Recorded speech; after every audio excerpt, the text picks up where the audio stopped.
Welcome to another edition of The Barking Dead. Welcome, everybody, to another episode of EPL on Pub. Class is in session, hitting the books on Pub Sports. This is another exciting edition of the main event on Talking Andy.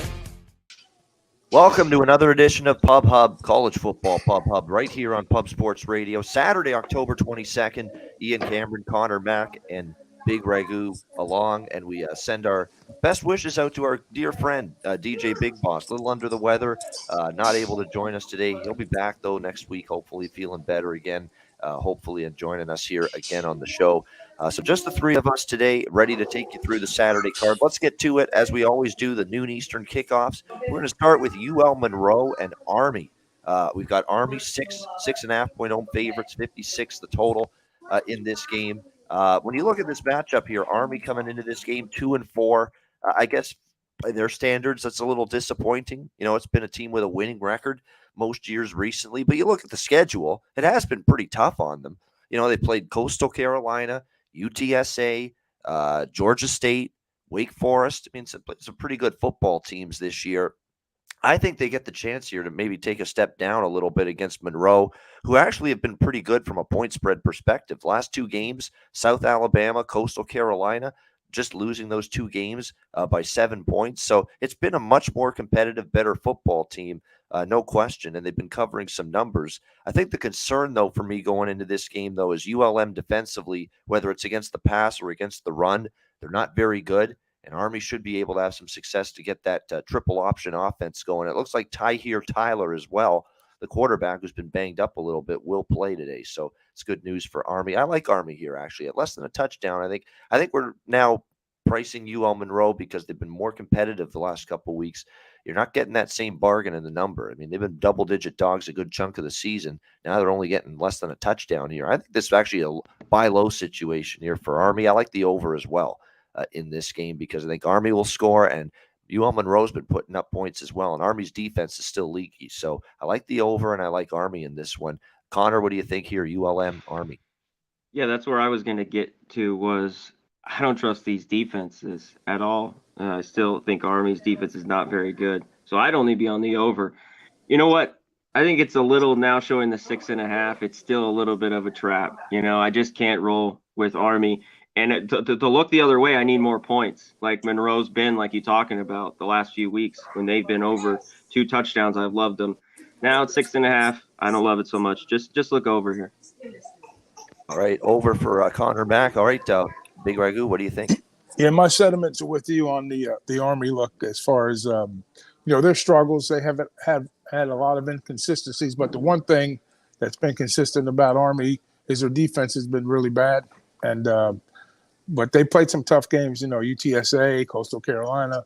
So, and they just got off over a victory over Colgate. Maybe I wouldn't call it a tune-up game, but maybe just to kind of settle in and try to find some normalcy on the offensive side. So I think, with the QB coming back today, and I think it is a buy low spot here, even though Monroe, they can compete and cover numbers. I think this spot here sets up well for Army to cover. Anything less than a touchdown, give me Army.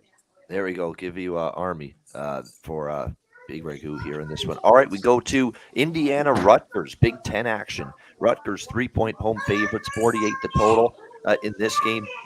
To be quite honest with you, I think Rutgers is a good side in this game. I agree with the move here. They're off a bye week. It's certainly a very good spot for Greg Schiano's team, and I think they might finally have all their quarterbacks available to them. This has been a team that's been it's been the musical deck chairs of quarterbacks this year. I mean, every game it's been someone different. It's been Evan Simon. It's been Noah Vedral, who has, I think, coming into the year as the number one, but he's been injury prone, but it looks like they're going to have everybody available to them. They recently made an offensive coordinator change as well. So I think that when you look at it means that I think it's going to give Rutgers a chance to maybe get something different going offensively. A little bit more creativity is needed. I mean, they've been too stagnant this year and even in the past where it's just so run heavy. It's just so plodding. They don't do anything easily. They don't really have a whole lot of creativity and different schemes, and they don't stretch the field very well. That apparently might change under this new offensive coordinator. They're trying to get a little more explosiveness. From everything I've read, that's been the buzzword, explosiveness in this Rutgers offense. So let's see if they show that off the bye week here. I'll tell you what, if they even perk up a little bit offensively and show some explosiveness, they'll probably put points on the board against this sad sack Indiana defense. That's for sure. I mean, the Hoosiers have not been able to stop anybody. 45, 35, 31, 38 points allowed the last 4 games. The offense is okay with Connor Bazelak, but they just are not stopping people right now. And Rutgers probably is still the better team on the defensive side of the football. Other than the blowout loss to Ohio State, they actually haven't played bad on defense. So I like Rutgers here laying the 3. And I like the over. I think it's a sneaky over this game. Rutgers is talking about being more explosive. You can't trust Indiana's defense. Indiana is always good enough to at least put some points on the board offensively. So I think this total, it's only in the mid to high 40s. I think we can get an over out of this game personally. What do you think here, C-Mac? IU, Indiana, Rutgers?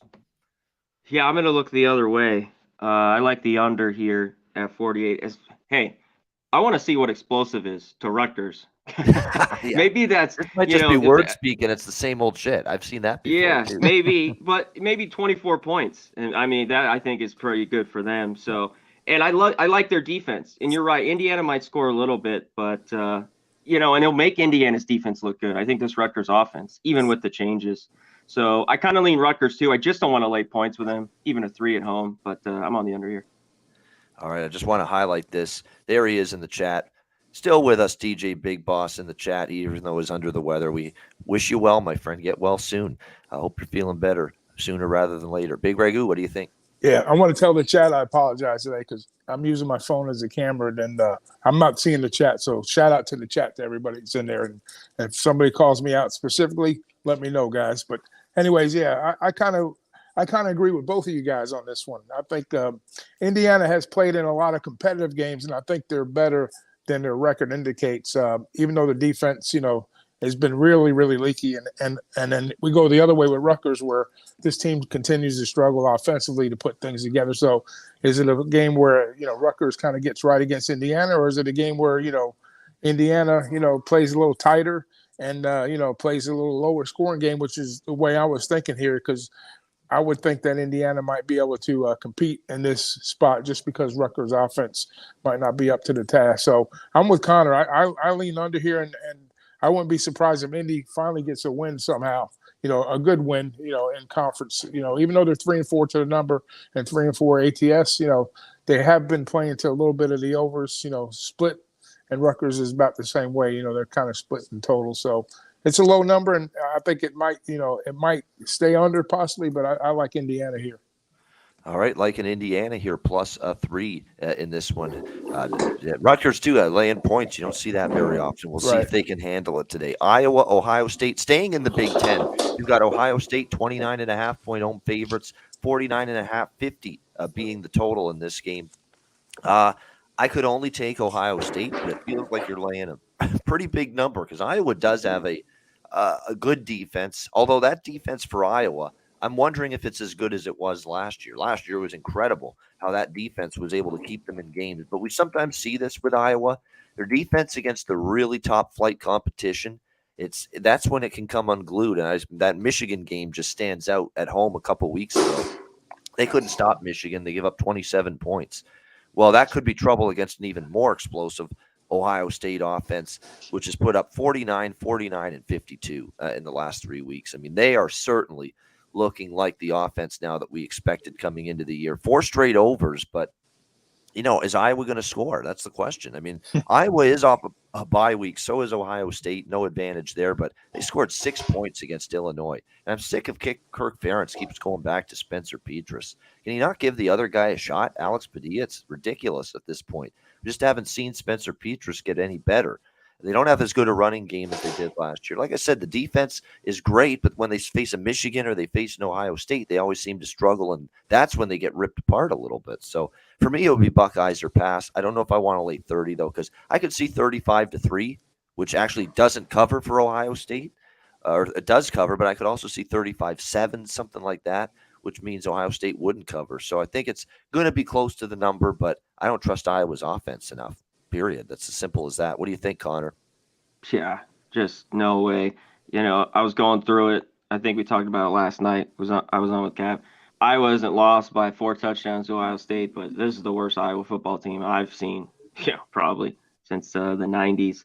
So I'd lay it here with Ohio State. As crazy as it sounds, I'm not going to bet the game, but I'd lay it or look at their team total. I think they can blow out Iowa State. And the only thing they can hang their hat on is their defense, and I don't think that's very good. I think that's subpar. So Ohio State. Yeah, I mean, yeah, it's hard to argue with that because they've played one really good offense so far this year, Michigan, and that was the game they gave up 27 points, which means Ohio State's probably good to get 30s, if not 40, even against what we think's a capable defense. What do you think here, Big Ragoo? Yeah, even with the star players that Ohio State has kind of been missing, the Jigba, Henderson, Williams. I think they might make I think the Jigba might play today possibly. He's got a hammy bothering him, but I mean, they say a mind is a terrible thing to waste. What about a great defense? With no offense to go with it. I mean, it's got to be a fate of Iowa of some sort in this spot here, just because of the lack of offense. And even though they're missing those pieces, Ohio State, I think they're still capable of putting points up. But man, that's a big number to get up. You need basically 4 touchdowns plus here. So I'm not interested in laying that, but I'm going to try to figure out a way to fade Iowa, but I haven't figured it out yet. So it's a pass for me. All right, pass for Big Ragoo with this one. All right, we continue along the noon Eastern kickoffs. Houston Navy. Houston 3-point road favorites, 50.5 the total.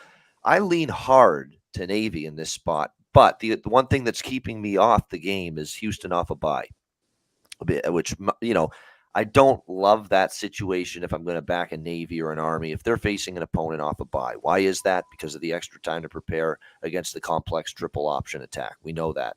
And that's usually an advantage for the opponent. But I don't know if Houston's good enough to take advantage of it. And I am not impressed with the job Dana Holgerson's done this year. So maybe this is not going to be an advantage from a coaching standpoint to get the bye week, the extra time. Clayton Tune and the offense has been disappointing. They have Tank Dell, one good offensive weapon, and nobody else has really stepped up consistently. The defense has been nothing close to as good as we thought they would be. And don't be fooled by the win against Memphis. Memphis gagged that game away 2 weeks ago when they played Houston. That was Memphis rolling to victory, and then they just pissed it away in the final 3 minutes. So I don't want to give Houston too much credit for that. They are off a bye. That is a good situation for them, but good situation alone. I'm not laying points with a underachieving, disappointing football team on the road that I think is poorly coached. I'm not doing it. So pass on the game with just a lean to Navy. What do you think here, Connor? Yeah, they're just, you know what? I get Houston is on the bye, but they gotta win by 4 here to get the cover. I can't do it. Even their close wins have been by, they beat Memphis by 1. They lost to Tulane, lost to Rice, Kansas blew them out. There's just no way. The only look to me is Navy here, +3. And I'm going to double check the weather. This total's a little low. I think obviously Navy's going to run it, but Navy's pass defense isn't good. So Houston's going to get there. So maybe look over. Yeah, Houston definitely. Houston's run defense is actually okay. It's really been the secondary. They've been shredded, but it's not it's okay, the run defense. And we'll see if they can handle that triple option attack. I'm just not looking to back Houston right now and what I've seen this year. Very disappointing considering the expectations before the season. What do you think here, Doc? I think Navy's been a pretty good cover team, especially of late. We talked about it, over the last, 3 weeks, how they've been improving and been a good team to back in a lot of situations. I think we get another one here, in a different spot. Maybe as far as the cover goes, they're playing at home. Houston off the bye, like you said, could present some issues, maybe, but maybe not. I think Navy's good enough to adapt. Labatai is not going to air it out against them, to expose their secondary, but he's got enough capability to make some plays downfield, and they can execute, that triple option. So I was looking at the scores that Navy have put up, and not one time have they scored less than 24 points, and they've hit the 40s a bunch of times, and we get an opportunity here to take Navy 23.5 points. I think Houston's capable of giving up that. So my look is Navy team total over 23.5. All right, Navy team total specifically for Big Ragoo with this matchup. Akron, Kent State in the MAC. Kent State 16-65 the total in this game. Big number here. Akron has been all over the map with their results, but they are, 0-4 straight up and 1-3 against the spread. They actually have covered 3 of their last 4. I don't know if I'd lay this many points against Akron. I'd lean Akron slightly here, but I'd probably lean more toward points in this game because this Kent defense was just ripped apart by Toledo last week, 52-31. But Colin Schlee, who takes over the quarterback this year from obviously Crum from last year, he can move the offense a little bit, and Akron is still very leaky themselves on defense. So I would look over. It was maybe a small lean to Akron. It's just I don't love laying points like this in the MAC. This is an underdog-heavy conference usually, and Akron's been covering big numbers as big dogs outside of the Ohio game. So I lean Akron and lean over the total. What do you think, C-Mac? Yeah, you know what? I liked it in 19. I didn't bet this. I don't love it as much. We're under 17 now. One thing, Kent State, I think hasn't lost at home in a couple years. They're going to score all over Akron. But Kent State's defense, especially their pass defense, in the 120s.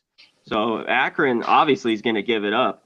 I think the back door is wide open maybe in this one, just in case. I just couldn't get there with the points. So I just got to keep it as a lean. And, with these two teams, I only look over.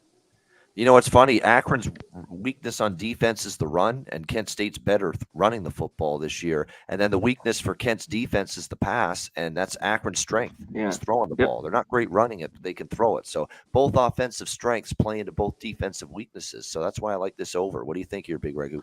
Yeah, my first look was over too, but I was more interested in Kent's team total over, but it's kind of right at the number I don't want to be getting that. We need 6 touchdowns to get there, which, can they do it? Sure they can. And, that bodes well for the over also. But I was leaning team total over and leaning full game over, with the way the defenses are set up and the way the offense is the good matchup for that. But just the numbers are not where I like them to be, so I'm off of this one. All right, next up, we've got a good one in the ACC, Syracuse and Clemson. Clemson Tigers, 14-point home favorites here, 450 the total in this one. I think the total might be somewhat light. I've got a modest bet on the over here at 50, just because of the fact that I think Syracuse's defense, when I've seen them play some good offenses, they haven't actually played a ton of great offenses. They played NC State with a backup quarterback. They played Virginia, which has had a disappointing offense this year. They played UConn. They played Louisville, who's been up and down. They played one really good quarterback, one really good offense this year. And even though they won that game against Purdue, they gave up 29 points. The defense was a little leaky in that game. And say what you will about Clemson now.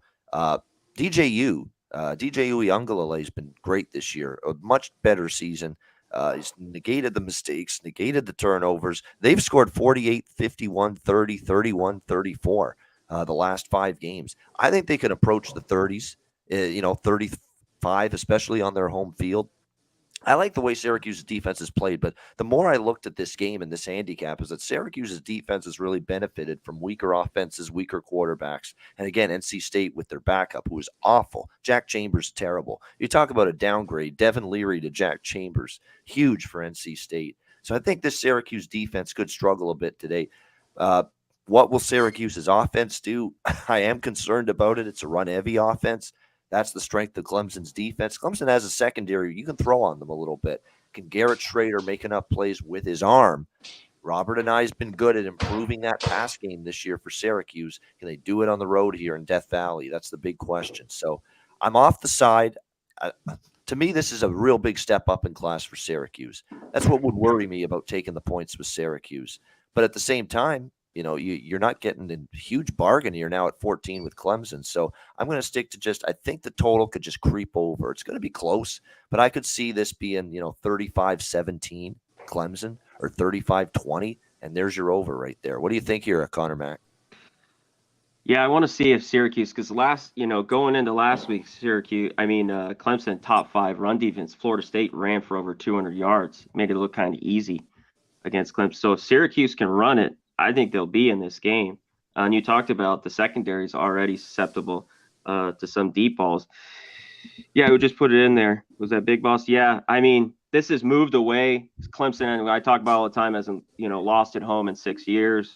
But I think Clemson wins. But now that we're touching 14.5, I'd have to look at the points with Syracuse. Pretty crazy. We ragged on this offense, how disastrous it was last year. It was the defense that, save the day for Clemson. And this year, the offense is better, and they've gone over the total in 4 of their last 5 games. Clemson, believe it or not, entering this football game today. Great point by DJ Big Boss in the chat. Be careful. Another thing, too, is Syracuse is 4-1 ATS, the last 5 head-to-heads against Clemson. Many of those with Dino Babers as the head coach. It's been a weird dynamic where Syracuse has given this team fits. Yet, the one time Clemson covered was a couple times ago when they played in Clemson. 47-21 it was. Blowout in favor of Clemson. So, the one big dominant victory was here at Death Valley 2 years ago when they destroyed Syracuse. So even though Syracuse has a good recent ATS track record, 47-21 is the one that stands out where Clemson just ran this team down. What do you think here, Big Ragoo? Yeah, Syracuse has been doing everything right since day one this year, as far as getting to the numbers and playing tough. Playing good games offensively. With Schrader. Some come from behind wins. He's been a clutch guy. But we're asking a lot for this team to come on the road and try to come away with a victory, even though they have had some success. Against Clemson. DJ and I talked about that prior week. We setting this game up, but this game here, I think the dynamic is going to be totally different. Even though Syracuse has the number one defense in the ACC, they haven't played anybody who likes Clemson yet, and Death Valley is going to be a tough spot, I think, for them. The numbers kind of crept down a little bit, actually, because I think we're sitting at 14 right now is the number, and 50. You said what's the total? It's 50, right? Yeah. So I would lean towards the over here. I think, like you said, what FSU were able to do. Is Clemson, is Syracuse built like FSU? No, not really. They're going to be run heavy, and they might load the box up. They might throw 8 guys in the box to try to slow Schrader down and the running back here. But I would have to lean towards the over, and maybe a sneaky good spot to back Syracuse here. Catching the points. If you get more than 2 touchdowns, I would definitely lean hard towards Syracuse here. But my numbers show Clemson, but my brain tells me Syracuse just from history and what they've been able to do with Clemson. And it's a lot of points. And if the run gets shut down, which is what worries me the most, is there enough in the passing game with Schrader's arm to keep them in this game for 4 quarters? That's going to be the biggest question here. All right, Big 12, Kansas and Baylor. Baylor 11-point home favorites in Waco, 56.5 the total. Now, I want to point out the total move. 63, it's down to 56.5. You're wondering, what on earth is causing this total to crash? Wind. heavy wind in Waco. And in a couple other games that I'll mention later in the card. And right when I see that, I've got to either downgrade my over opinion or pass the total, because wind will impact scoring. Wind will impact the offenses negatively, and that's what would concern you about it here in this game. So buyer beware, and that's why all the money's coming in on under. I don't get scared by snow. I don't get scared by rain unless it's really heavy, when it comes to weather and overs. Wind is what scares me, and you're going to see it here in this game. So that's what the concern is, and that's why the total's being hammered down. I like Kansas here, plus 11. I know the betting markets are kind of souring on them now. They got ripped apart by Oklahoma. They've suffered a couple losses now. TCU the week before that. You're still getting a lot of points, though, with this team. There's still a team that, from an ATS standpoint, you give them these kind of points, they can hang in there, even with Jason Bean. Jason Bean's played fine at quarterback since Daniels got hurt. And Baylor's defense ain't the same defense. I've said that now multiple times. Dave Aranda's stop unit they're not putting the stop and stop unit right now. They are giving up points on a weekly basis, and that makes it difficult to cover a number like this. So I like the Jayhawks here as double-digit dogs. Conor Mac, what do you think? Yeah, it's right there at the line for me, at 20 miles an hour the wind. I agree that it's come down.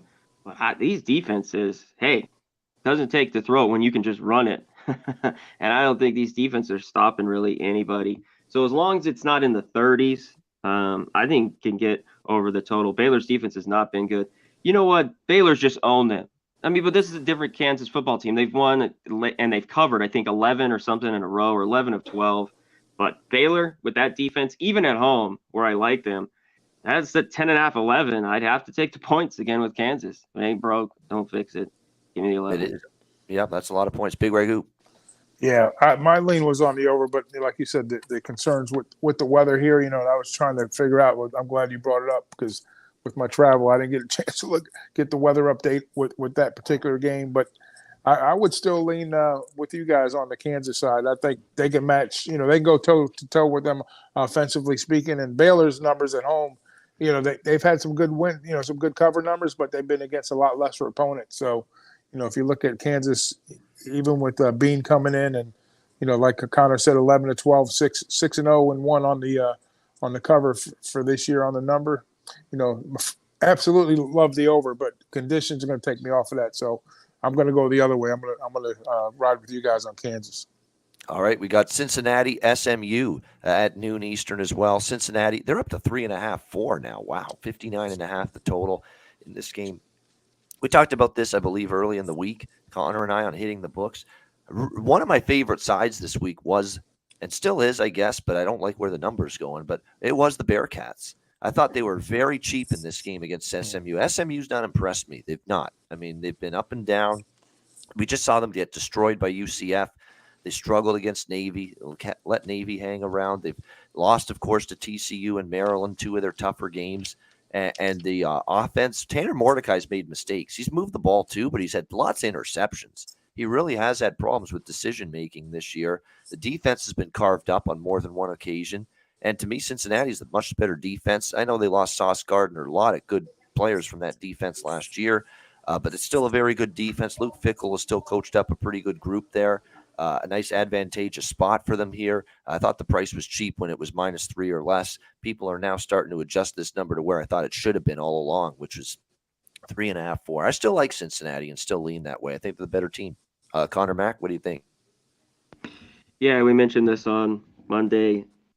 It's Cincinnati or pass. Now at 3.5, 4, it's not a bet for me, but that's the only way I could look. I can't trust SMU until they're at home in this spot, maybe getting over a touchdown. That's what I needed to even look their way. This was a pass. This total has come down a little bit. Little win there too. I got 16, 17 mile an hour winds. So check all your wins, especially everywhere today. Yeah, and there's a few places. We'll get to it in Stillwater later with the Texas-Oklahoma State game. They got what do they call it? The red flag warning or something? Whatever they call that when it's heavy wind. That's there's a lot of games today with wind impacting the game and potentially totals in these games. What do you think here, Big Ragoo? Yeah, the wind's going to affect SMU more than it's going to affect Cincinnati's play style for sure. Ben Bryant's done. He's had a pretty decent. He's been good this year. He hasn't set the world on fire, but he's stepped in nicely. To kind of fill. So they're kind of down a little bit on both sides of the ball, but they're still a quality football team.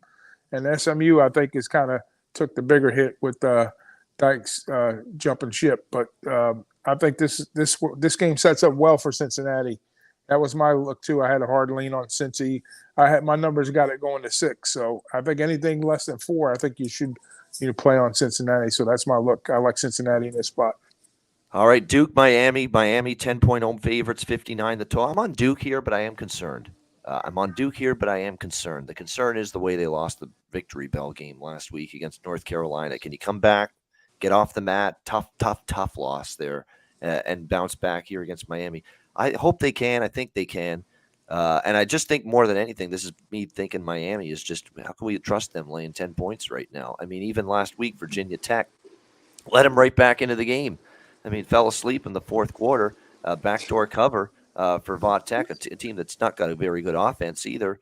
It's concerning laying these big numbers right now with this Miami Hurricanes team, and that's another factor that has me on Duke. So I am concerned about, where's this team at mentally, emotionally after a tough loss in a rivalry game last week, but they're good enough. They're well coached by Elko. The defense has improved. Riley Leonard's been good at quarterback. The offense has been putting up points. They can always score through the back door late if need be. Hell, we just saw Miami give up multiple backdoor scores in the fourth quarter with a big lead against Virginia Tech. Surely if they do that to Virginia Tech, they can do that against Duke. So I like Duke here, lean over as well. Conor Mac?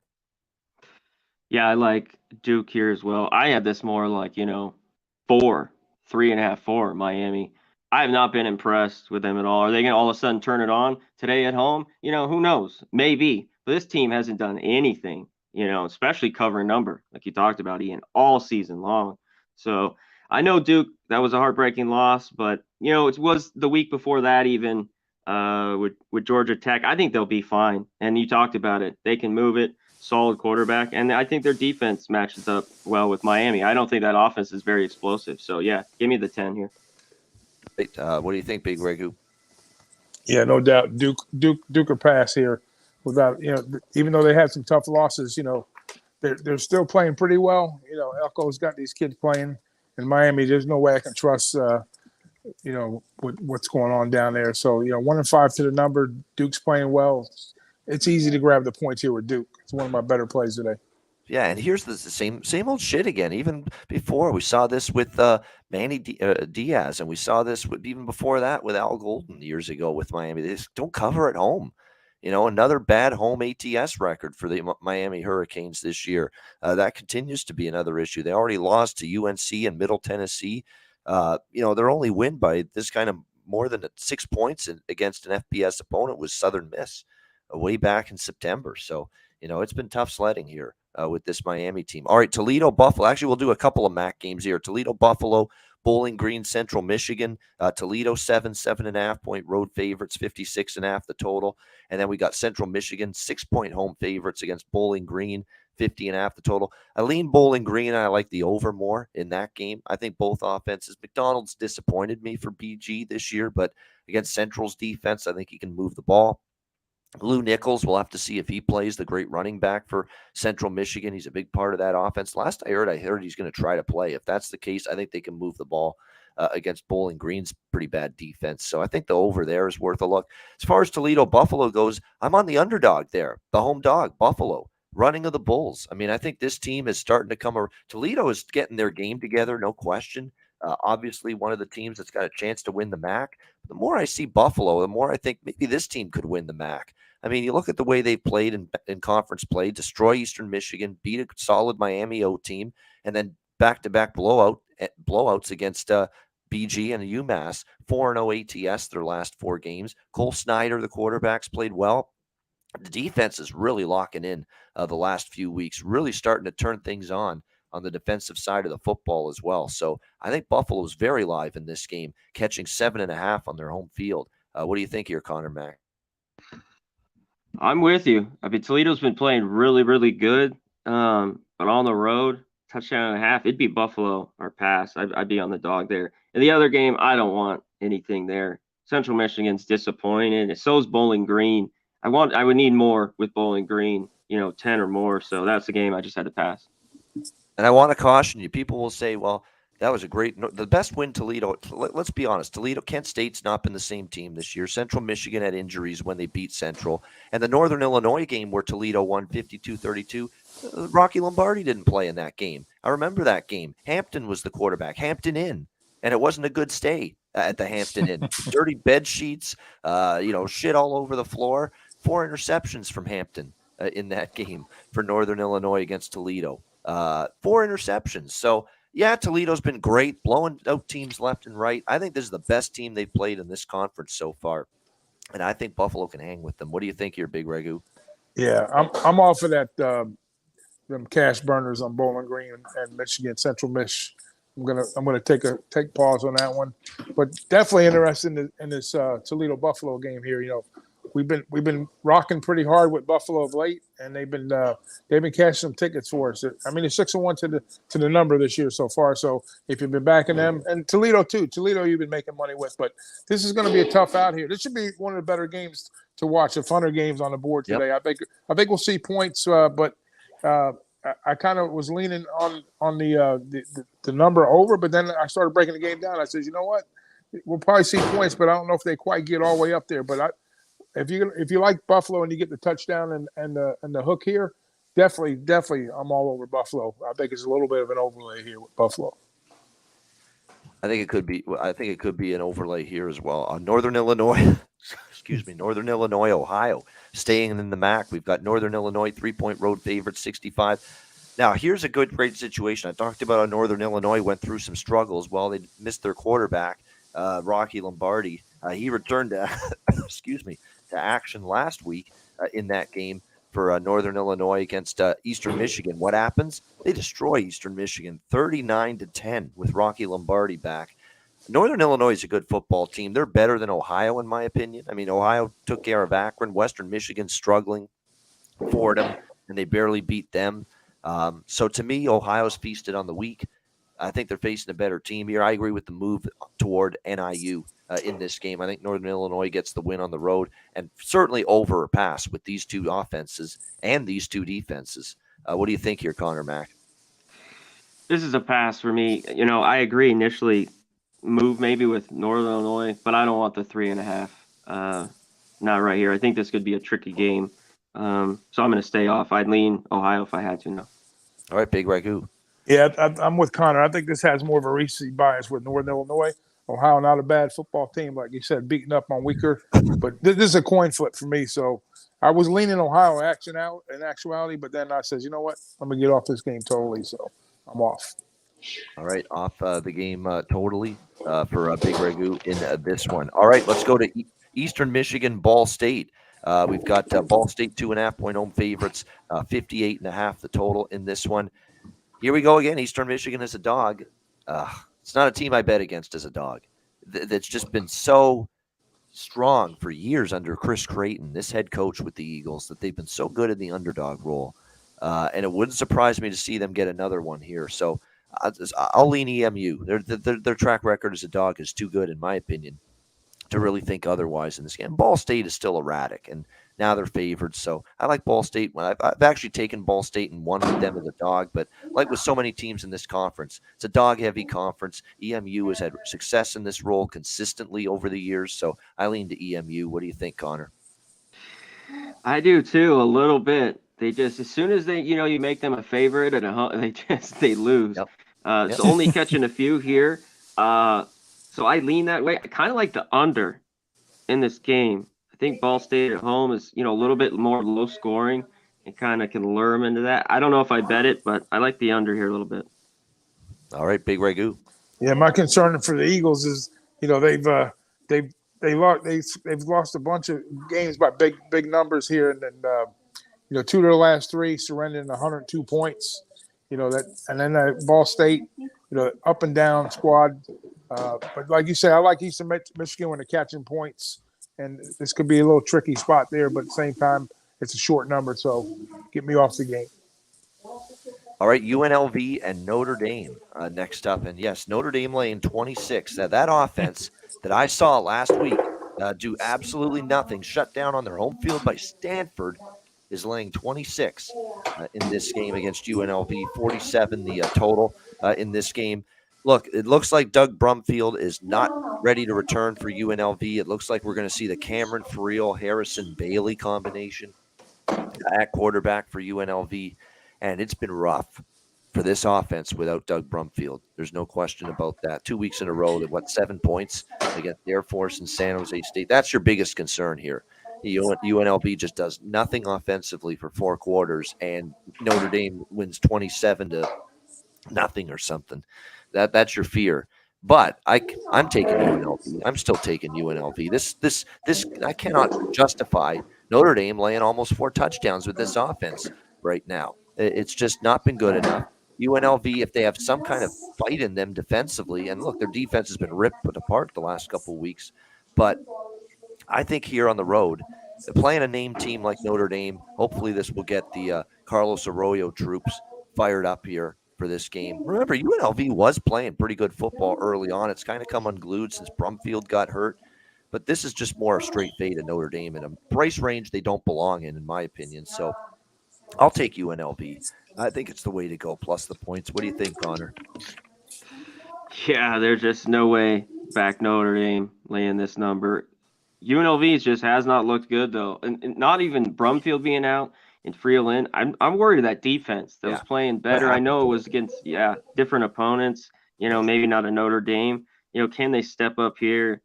I think they can. It's the points here with UNLV or nothing. First time UNLV ever going there, too. So they should be jacked up.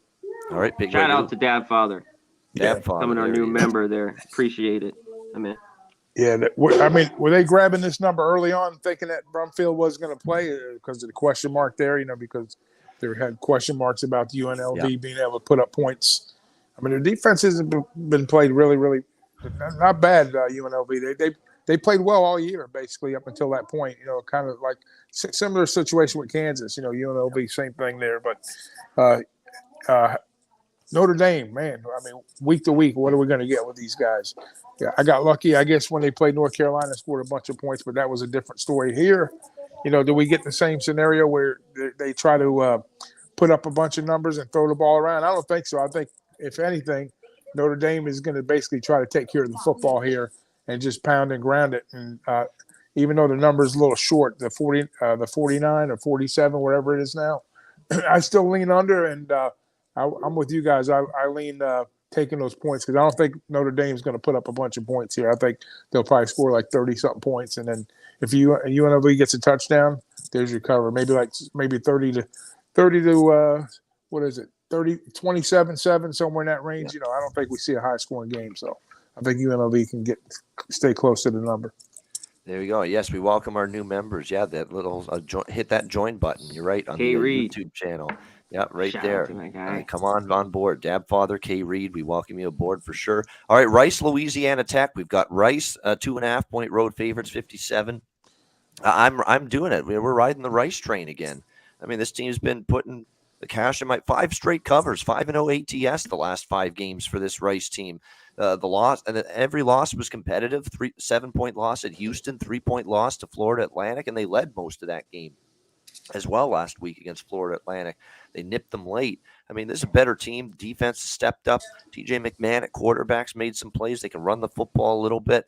And Louisiana Tech's defense is rough, struggling mightily. 128 in the country total yardage per game allowed for Louisiana Tech. So I think Rice is going to be able to move the ball. Louisiana Tech definitely a little bit stronger on offense than they are on defense. They can put up points. They've done that the last 2 weeks. I like the over as well in this game. Parker McNeil looks like he's been a little bit better at quarterback than Matt Downing, who started the year as the quarterback. McNeil's been good. He stretched the field a little bit. So I like points in this game, but Rice has covered 5 straight, and I've been on a bunch of them.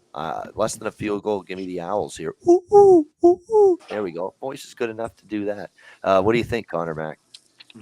Shout out to Banana Boat Float, another guy, newest member. Appreciate you, my guy.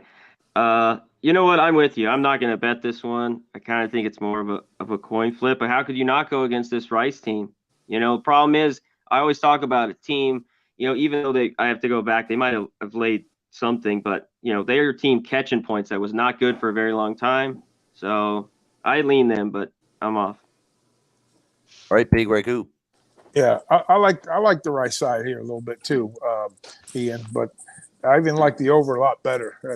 I mean, all the LA Tech games have played 5-1 to the over. Rice has played 5-1 to the over, and I think we'll see points both ways. Rice has improved. Bloomgrun's done a nice job with this ball club. He's in his 5th year, and I just think they keep moving forward. Baby steps have been taken, and it's showing. So LA, La Tech is going to give up points, and I think Rice will get theirs, and it'll be a tight game either way. But I still think it goes over. So I like the over here. All right, Big 12 action. West Virginia and Texas Tech in Lubbock. We've got Texas Tech 5-point home favorites, 65 the total in this game. Texas Tech off back-to-back losses coming into this one against Oklahoma State and Kansas State on the road. But I do want to point out they have played well on their home field this year. They haven't been at home for a while, but they beat Texas and they beat Houston at home. The Texas win very solid. We know how good Texas is, so that would concern me here if I'm West Virginia. And also, bye week, too, for Texas Tech. So situational advantage. I think you can make a case to lay the 5 with Texas Tech. And I like West Virginia offensively and JT Daniels, but I hate this team defensively. They face any kind of good offense, they're getting ripped apart. 38 to Pitt, 55 to Kansas, 38 to Texas, 40 points allowed to Baylor. It can't stop anybody, West Virginia. And I remember the last time I backed West Virginia on the road, guys, and they got run over by Texas. 38-20 was flattering. They were down big, actually, and then the fourth quarter, they scored a bunch of garbage points. I think it's a good spot for Texas Tech off a bye. Their offense is good, by the way, as well. It should be a high-scoring game, over 65. I think gets there as well. So over in Texas Tech for me. What do you think, Conor Mac? Yeah, another one. watch the wind here in this one, but maybe the defense just so bad, especially West Virginia. By the way, this wind's gets not over. going to be nearly as bad for this game. That's why the No, total. I still have 17 though. I mean, Yep. yeah, not as bad. But you know what? At 7, I didn't love Texas Tech. And this has come down to 5.5. I lean them. I'm going to stay off. Just conflicting stuff here with the money and the line. So in the end, I'm going to stay off. But I'd lean Texas Tech under the touchdown. Yeah, and I give Joey McGuire credit. This guy's been working with Tyler. Tyler Shuck's been injured all year. Donovan Smith and Baron Morton have been his quarterbacks lately, and they're still moving the ball, and they're still having a lot of success on offense. So give Zach Kitley credit. The OC from Western Kentucky did a great job there, doing a nice job here. What do you think here, Big Ragoo? Yeah, musical chairs at QB, like you said, good offensive production no matter what. And I think we'll see. I was on the over initially, but I had concerns about the weather too. I thought it was a pretty decent buy-on spot with that number ticking, down pretty strong. But then also I was looking at Texas Tech team total over 35.5. But I was like, that maybe that extra hook will carry you away here in this spot here. You might need a field goal or two to kind of put it over on the team total side. But I was leaning Texas Tech team total. I'm off of that. I was leaning the full game total. I'm going to be off of that. So I would probably say under a touchdown here. Maybe we catch Texas Tech on a bargain, but I'm just going to lean on these spots right there. All right, BC Wake Forest. We've got Wake Forest 20-point home favorite, 60 the total. I'm totally off this game. I mean, I can't really make a strong case for Boston College at this point. I mean, it's been brutal. 0-2, by the way, they are straight up in ATS on the road. The road games in particular, 27-10 to Virginia Tech. That looks like a horrible loss now when you see how Virginia Tech has played. And then 44-14 loss against Florida State, the 2 road games. They get destroyed by Clemson. That looks like an anomaly the more I see it. How the hell they beat Louisville. My goodness, it looks like an anomaly at this point. Phil Jurkovec is a good quarterback. He's played by a weak receiving core and a horrible offensive line. I still think he's a good quarterback. I know it doesn't look good. His numbers aren't good, but he's got shit to work with around him for this BC. And the BC defense just has fallen off big time. But it's a lot of points, and I don't want to lay this many with Wake. I think I could only lay it with Wake, but not this many. Pass for me. What do you think, Connor? Dead pass for me, too. I'd lay it with Wake or nothing, but yeah, I had to pass. All right, Big Ragoo. Yeah, Wake's coming off the bye, right? So they played Army in their last game at home, and they were only favored 15.5. They had Army's defense.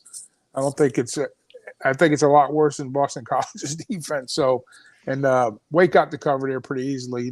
They won by 35, but I would have to lean Wake maybe first half if anything. But you still got to lay 11 points there. So normally I'm all over Wake first halves, but I'm going to say, with the rest and the preparation, maybe they get there, maybe they don't, but just a lean for me, Wake first half. All right, BYU Liberty. BYU opened 6 up to 7, 58 the total. I do like, if less than a touchdown, I was interested in BYU. I think they're worth, look, I think it's a buy low with them. They've been disappointing. I'll flat out say it. I mean, back-to-back losses to Notre Dame and Arkansas, not good. They get crushed by Oregon earlier in the season as well.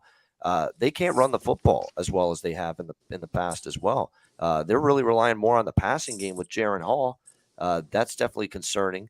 The one thing that you look at here with Liberty, is BYU's run defense hasn't been great either.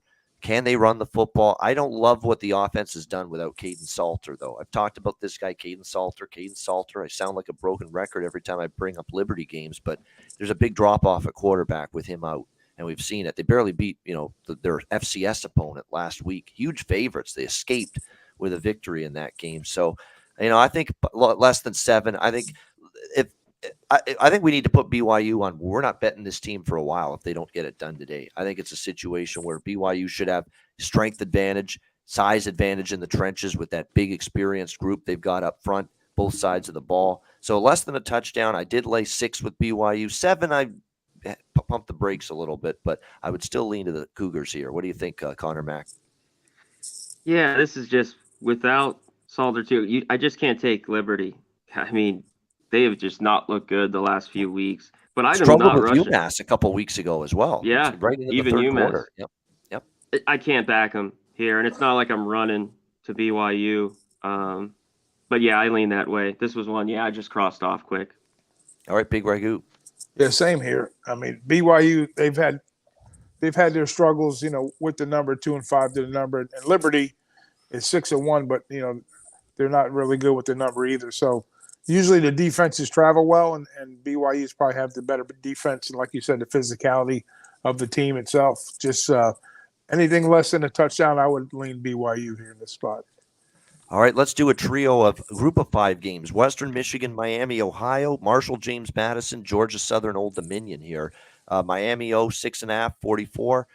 James Madison, 12.5 point favorites against Marshall, 50.5. Georgia Southern, Old Dominion, 2.5, 66. I don't have much on Western Michigan, Ohio. I'm passing on that. Marshall, James Madison. James Madison finally lost and finally failed to cover last week against Georgia Southern. So maybe you're finally laying attacks. I still don't want to go against JMU. That's still a good football team, even though and Marshall's going downhill. They had that big moment against Notre Dame, and ever since then, Marshall's been very poor, in my opinion. That was a horrible game against UL Lafayette that Thursday night, or Wednesday night it was last week. Played terrible. The offense is getting worse, not better. I kind of lean JMU there. And Georgia Southern, Old Dominion, just give me the over with Georgia Southern. That's a dead nuts over team. Old Dominion, by the way, they were in a shootout last week with Coastal. Their defense was on the field a lot in that game. I think we see a lot of points. Georgia Southern, Old Dominion. Starchild asking JM, will they give us another? I lean over too in the James Madison game, but I don't. It's a reasonable number, 50. But Marshall's offense is really bad right now, so that's what concerns me about the over. But I do lean to the over with Marshall, JMU. All right, Conor Mac, those 3 games: Western Miami, Marshall, JMU, and Georgia Southern, ODU. Yeah, Western Michigan has not looked good all year. Crazy. I'd lay it with Miami, Ohio if I had to in that one. Marshall has not looked good since that Notre Dame game. I mentioned Madison laying numbers on the road, back here at home, under 2 touchdowns. I'd lean that way. I'd lay it with them as well. And I'm off Georgia Southern, Old Dominion. I think that's a coin flip in that one. All right, good stuff. By the way, Old Dominion was playing a little bit faster with their offense pace-wise last week against Coastal. That's another thing. And Georgia Southern plays very fast, so it's another reason why I think that game could get up and over the total there. Big Ragoo? Yeah, I'm off of the Western Michigan Miami O game. The Marshall James Madison game, James Madison, they had some struggles taking care of the football in that game, and they could have very well won it, but they didn't. So, now they got punched in the mouth finally, and they're going to take on Marshall, which, like you said, up and down for these guys. Really can't trust them in a lot of spots, but maybe I got to see how James Madison responds to that loss, whether they come out and play their style of football. Or Marshall is a team that I like to back when they're catching points, never to lay points with Marshall. But I don't know, it might be a sneaky cover spot for Marshall. Who knows? But my numbers work out that way. But that's just a lean. And then the Old D and Georgia Southern, like you say, Georgia Southern, they're a points machine. So I would. I think the number's up there pretty tall. It's a big number. Surprisingly enough, I lean under on that game. All right, leaning toward the under. It is a big number. big number. We'll see if it can still get over that. Next game, one of the games I'm most looking forward to. One of the top flight games in the Pac-12 all year, potentially. UCLA and Oregon in Eugene. We've got Oregon 7-point home favorite, 71 the total. A lot of money came in throughout the week on UCLA. Buyback now on Oregon this morning, back up to 7. I still like the UCLA side. Now, they're on the road this time. I get it. They're big profile wins where Washington and Utah both at home. Can they go on the road, get the job done? That's going to be the big question here for UCLA. But I love what I'm seeing out of DTR, Jake Bobo, Zach Charbonnet, this great offense. The O-line's been blocking and protecting and opening up holes for the run. It's just an incredible offense, UCLA, and it's tough to lay 7 against them with how explosive they can be. And with that offense, they're never out of a game. Now, defense, I think people have to realize UCLA's defense has been better than I thought. I mean, they've forced turnovers. They've been opportunistic. They still give up yards, and they still give up points, but they seem to get key turnovers at key times. Very opportunistic, ball-hawking defense, and that certainly helps them. No question. Now, Oregon's got, and Bo Nix, for as much as we've ragged on him over the years, he's playing great football, his best football of his career right now, these last few weeks. There's no question. This will be a good challenge for this UCLA defense, which has looked better at times. But I still think taking the points, and it's not Chip Kelly revenge game. I know some people will use that. Chip Kelly making his return to Eugene. here. Years there with Oregon over a decade ago. But this to me is just UCLA's offense is good enough to too good right now. This team's too good right now, in my opinion, to be laying touchdown or more with them or against them. So I like UCLA here. I was looking at the over, but man, 70s. I mean, that's pretty damn high. I mean, it should see a lot of points, but we see that much. What do you think, Conor Mac? Yeah, the total 71. I see some big bets on the under too. I don't know if it gets there. So yeah, I'm looking the other way. I don't know with that total now. But UCLA and Oregon, that's why. It's because those two teams have basically got there week in and week out to the over for the most part. You know what? Now at 7, I like UCLA a little bit. They just this road game. It's the first time them stepping out and on the road. Like we talked about, they had such not easy games, but they were at home, took care of business. It'll be tough for them, but a touchdown now, that's what I was waiting to see a little bit. I don't know if I actually bet it, but I might take the 7.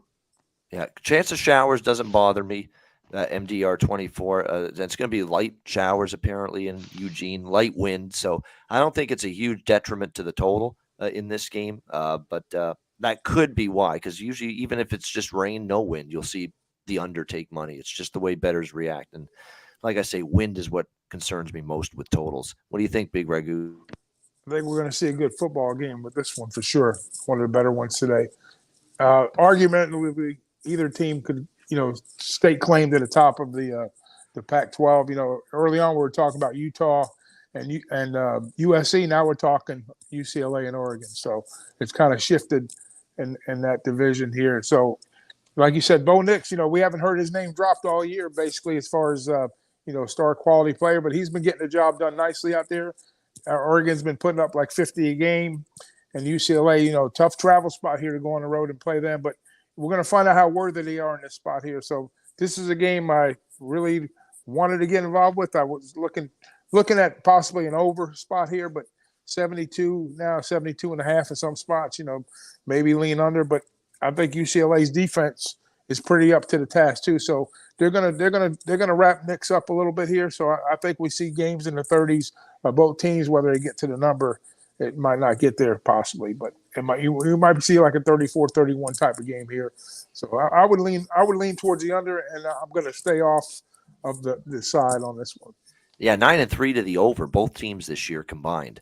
9-3 to the over. So that tells you why this total is as high as it is. Speaking of high totals, and this one I really do like the over. I'm a little more on the fence with this UCLA game. I am on the over in this next game. North Texas and UTSA.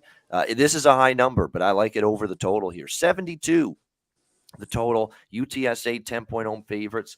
North Texas not good on defense at all. But Austin Aune and the offense, they've cranked it up in recent weeks, and we know UTSA has probably got not just a worse defense compared to last year, a much worse defense. But boy, Frank Harris is going to pick that secondary apart. Bad secondary for North Texas. They're getting absolutely shredded right now this season, all season long, essentially through the air. That's concerning, in my opinion, when you're going up against this great UTSA offense. They're 123 in the country pass defense. North Texas. That's a horrible matchup for them against this very good passing game with Frank Harris and company. So UTSA team total, full game over. I'm interested in. I could even lay the 9 now because this is actually a team that beat UTSA last year. I think UTSA would love nothing more than to exact some payback here. So now that it's down below 10, I'm a little more interested in laying the points here. What do you think, Conor Mac? Yeah, I think this is an over as well. North Texas, it's looked a little bit better, but La Tech and FAU. You know what? If I wanted 10.5 to look really at like North Texas, I kind of like them at 10, but 9.5 I don't like as much. I think North Texas slings it around. I think this is just a shootout. I know North Texas beat UTSA last year. They remember that, but I'd only be on the points here. All right, Big Ragoo. I'm going the opposite way. I'm going to be all over UTSA here. I think are they as good as last year? Maybe not. But one thing we know, they can score, and we know North Texas is going to give up points, as UTSA will also. But I think if you're laying, I would lay up to 2 touchdowns with UTSA here. I know UTSA is going to give up points, but I think if you like the over, you got to like UTSA. If you like the under, you got to like North Texas because they're going to try to figure out how to stop, which they can't do. So I think we see 2 touchdowns. I say UTSA by 14. I'm on it. All right, liking UTSA laying the points, and I sure lean in that direction as well. All right, Texas, Oklahoma State. We've got Texas 6-point road favorites, 58.5 the total. Crushing loss for Oklahoma State last week against TCU. They had that game well within reach, and then TCU got them. Came back, tied it up. Max Duggan willed them to victory. I think Oklahoma State defense got a little tired late in that game. They looked tired once that game got to overtime, and TCU came back to win. But Oklahoma State got the money. Again, as an underdog under Mike Gundy, where he's been terrific as an underdog. And I'm coming right back to Okie State here as an underdog at home in this game. Spencer Sanders a little bit banged up this week, but they expect him to play. It's looking like he'll be good. He's got a shoulder issue. That's concerning, but they say he's good to go, good enough to play in this game. It looks like he's going to be on track to suit up for the Cowboys in this game. Texas, life and death to escape and survive Iowa State last week at home.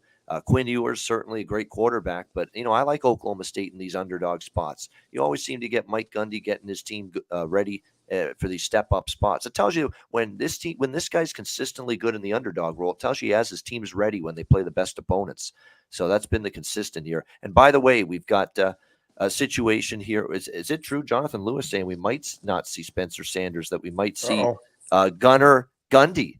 How about that, which is Mike Gundy's son at quarterback here. So keep an eye on that. I still like Okie State. If anything, if Gundy's son is confirmed, you maybe get a better number, closer to 7 maybe by kickoff, because people will bet Texas if they find out Spencer Sanders is out. I still like Okie State in the dog roll. I won't hardly ever look to bet against Oklahoma State in the dog roll. This one is another win game, MDR. You're absolutely right. I was going to get to that. 25 miles per hour. That's why this total's been hammered down, 65 to 58.5. 6.5 point move down in the total. So I understand why with the wind forecast that it is. And look, both teams rely on the pass a little bit. Quinn Ewers wants to throw. Oklahoma State can throw the ball. You may have that impacted today by the wind there in Stillwater. Still like Okie State though with the points, even though we're questioning who the quarterback's going to be. What do you think here, Connor? They're keeping this close to the vest. I haven't heard any news, so until I hear it, I think Sanders goes. Let's remember, Texas on the road. What did they do against Texas Tech? Oh, yeah, they lost. They're a little more vulnerable on the road, Texas, in my opinion. Yeah, until I find out he's out, then that changed. But if he's in, as long as he's in, I want the points here with Oklahoma State. I'll take a money line too. Beat them last year by 8.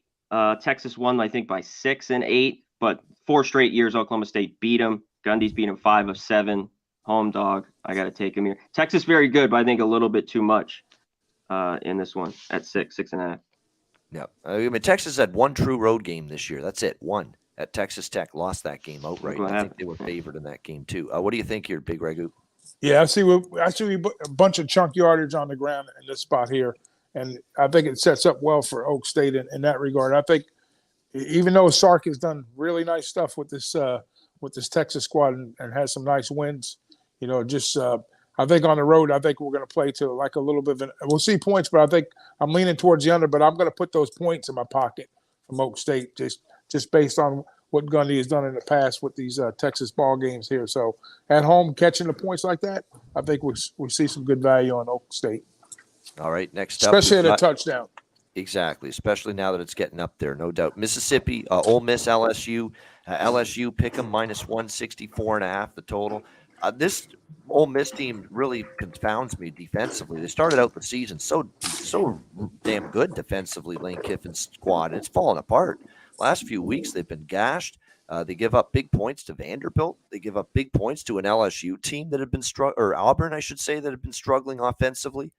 I don't like the way they're trending on defense, Ole Miss. And LSU's defense, we just saw them give up 40 to Tennessee, 35 to Florida. This sets up probably as a game. I think we're going to see a lot of points here in this one. So I like over the total. I lean Ole Miss. I still think they're better than LSU. But I don't know if I want to take them on the road here with that defense leaking oil the way it is. And they burned me last week against Auburn at home. And look, you're giving up that points and that yardage and those big plays to Auburn's offense. Why on earth are we trusting their defense on the road here against LSU, which actually did finally have a good offensive performance last week against Florida? So I'm just going to stick to the over here, probably. What do you think here, Conor Mac? Yeah, I just don't. I don't like this for Ole Miss on the road. This is LSU or pass for me. Daniels look good, yeah, against Florida. They put up a ton of points, and that Ole Miss defense, like you mentioned, the points to Auburn was just. I couldn't believe it. I was just shocked. They put it last week, put up 34 points. What was it? Tulsa the weeks before that put up 28. This is LSU or nothing for me. I will get to that question, Razor. Boston's got injuries. Minnesota struggled, but Boston's got injuries. Boston's had key players out this year in the NHL. Minnesota's lost every game this season until they beat Vancouver the other night. And sometimes when you see teams that lose every game to begin the year, they get that first win. It gives them momentum, positivity. Maybe they get out of the rut. They get back into the win call. I lean Minnesota there personally, Razor. I don't know if you obviously you're interested in betting that game, but I'm leaning Minnesota there. I know they've struggled, but Boston's still got some key injuries. And Boston's played above their heads with all these guys out. They're playing great, even with Marchand.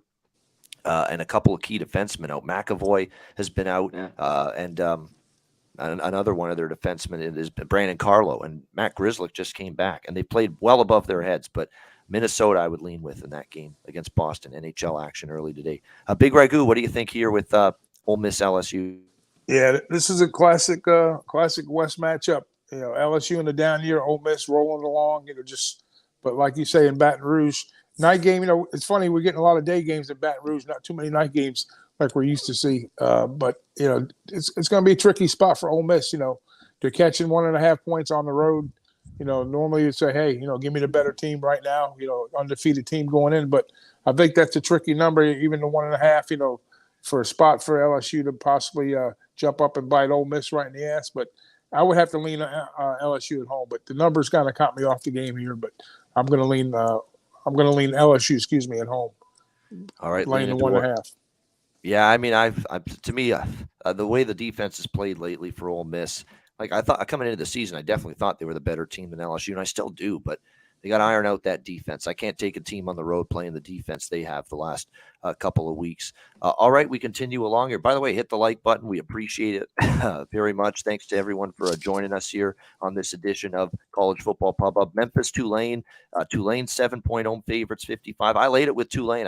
I just take Tulane and they cash for me. That's been the way it's been all year with Willie Fritz's team. Michael Pratt, quarterback, good. They can run the football pretty well. The defense is much improved. And it's funny, guys, I have Tulane over their season win total. And, man, it's going to get there pretty quickly. I need one more win for them to go over their win total of 6.5. It's been a great bounce-back year for Tulane. I don't trust Memphis. I know they lost to East Carolina last week. They were competitive in that game, but I think going on the road to this good Tulane defense, there's a huge difference in how these teams play on defense. Memphis doesn't play defense. Tulane does. I like Tulane. Roll Tide, but the different Tide, the Green Wave here in this one. What do you think here, Conor Mac? Yeah, Tulane's just been good for me all year long. I agree. The only thing is I didn't love the 7 here, but that'd be my only look. I don't want to back Memphis. I thought they played well last week. ECU kind of fumbled it there, but still got the win. So I'm with you. I doubt I bet this, but Tulane or nothing. All right, Big Ragoo.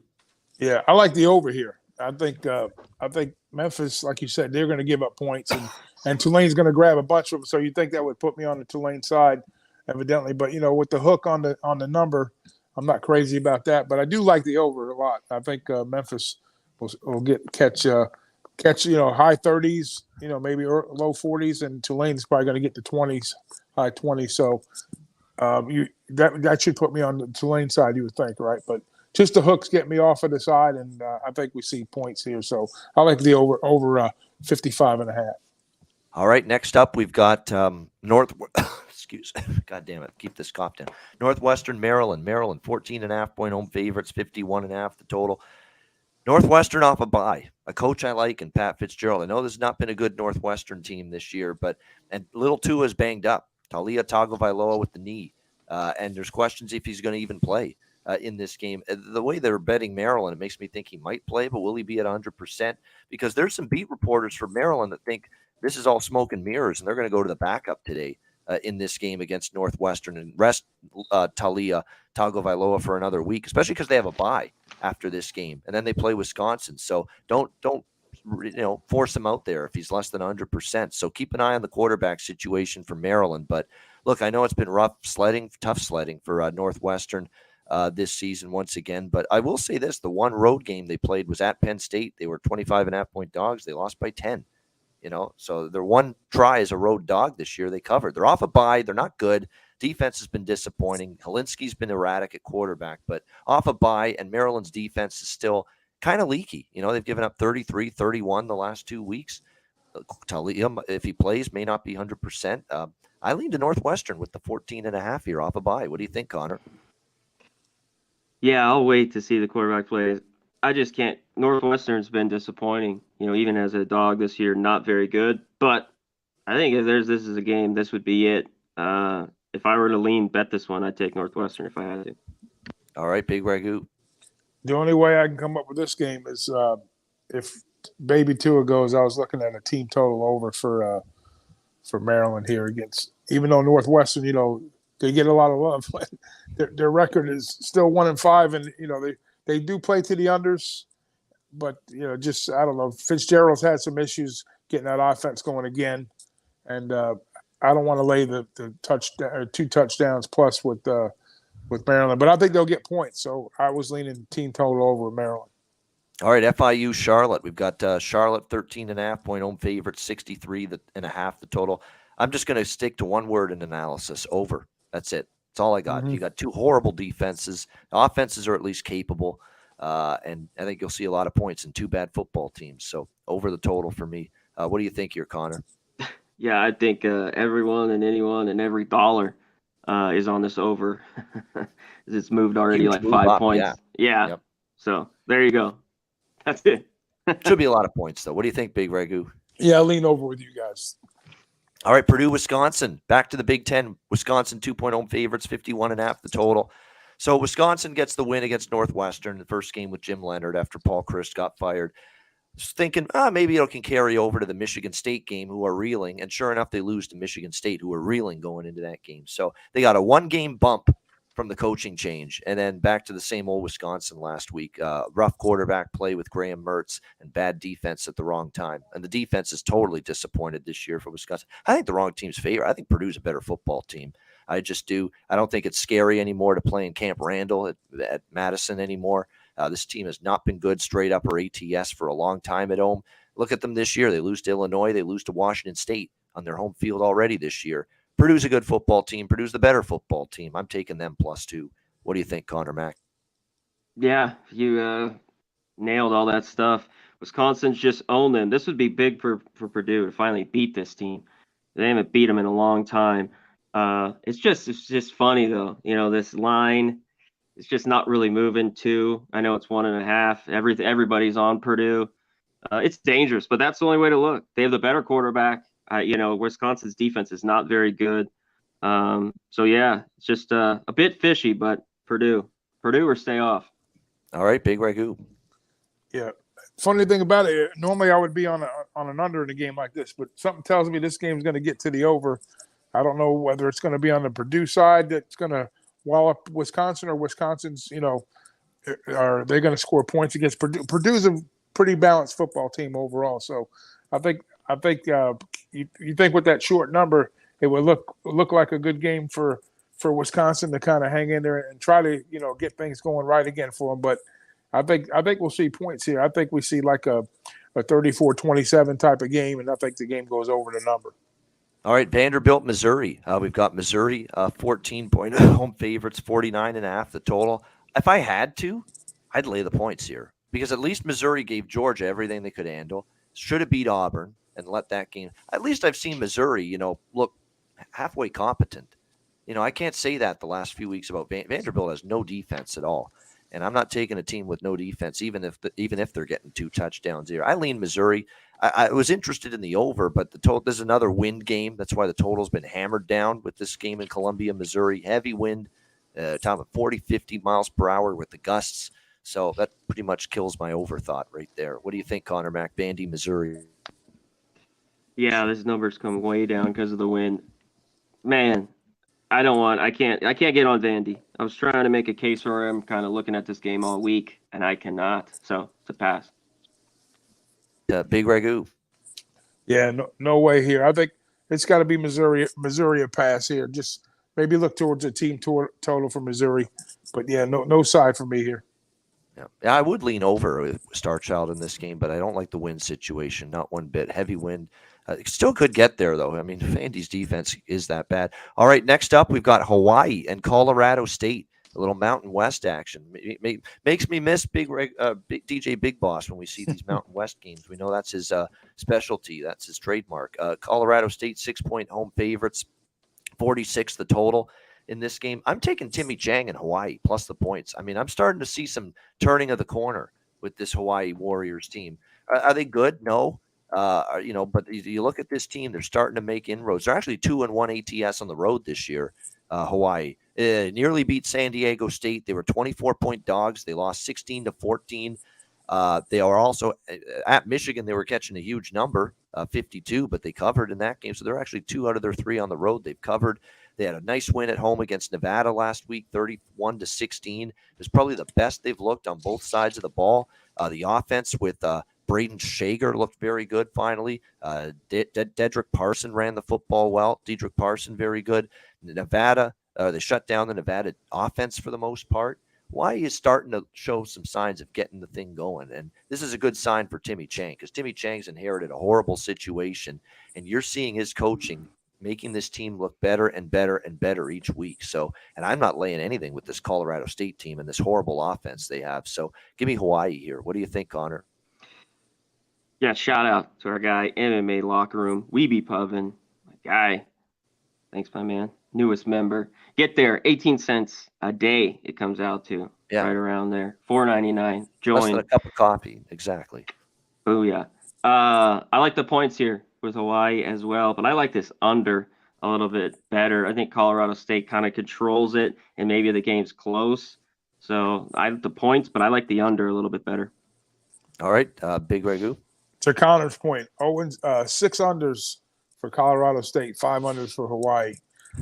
You're right, Ian.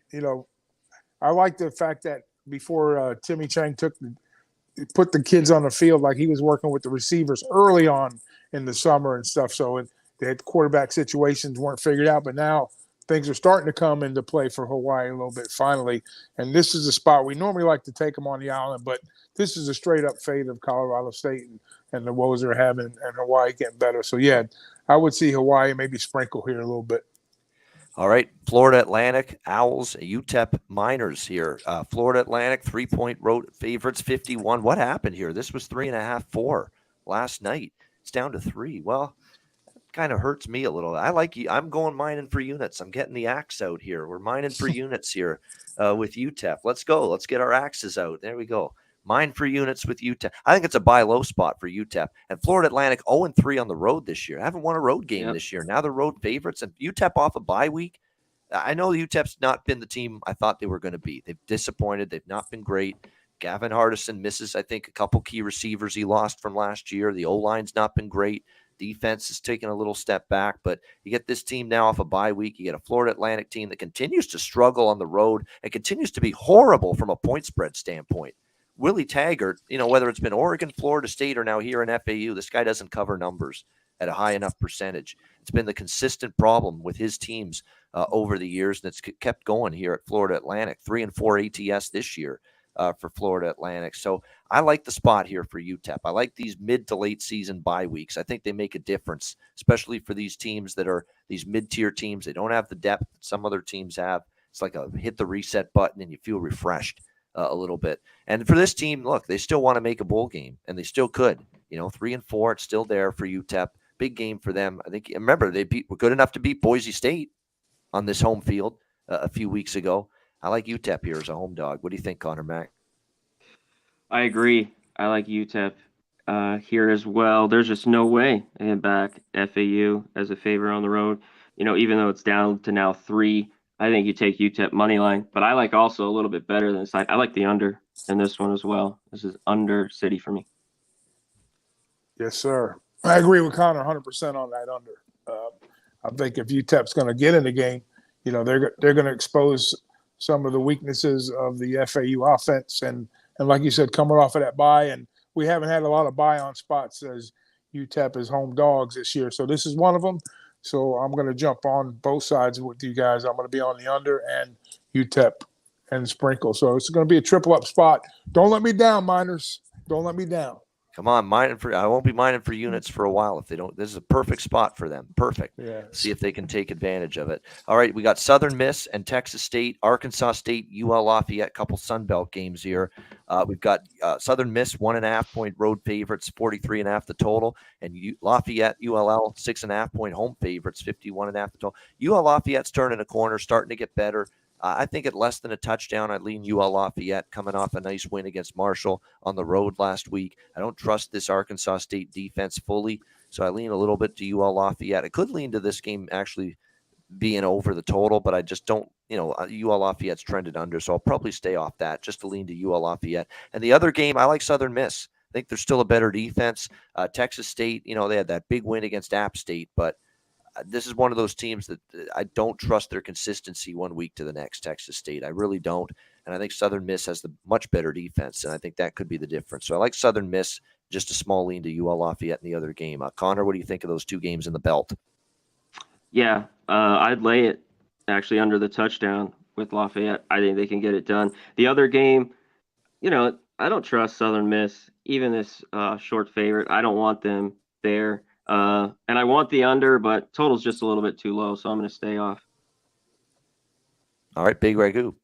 Yeah, we got bitten in the ass last week with Southern Miss 2019 over Arkansas State. Yeah, which Arkansas State, we'll talk about them next. They're pretty dangerous when it comes to the numbers. So we'll see. This could be a pretty decent bounce back spot for Southern Miss, but they are on the road here, so I kind of take pause on that a little bit. But so I'm going to lay low on this one.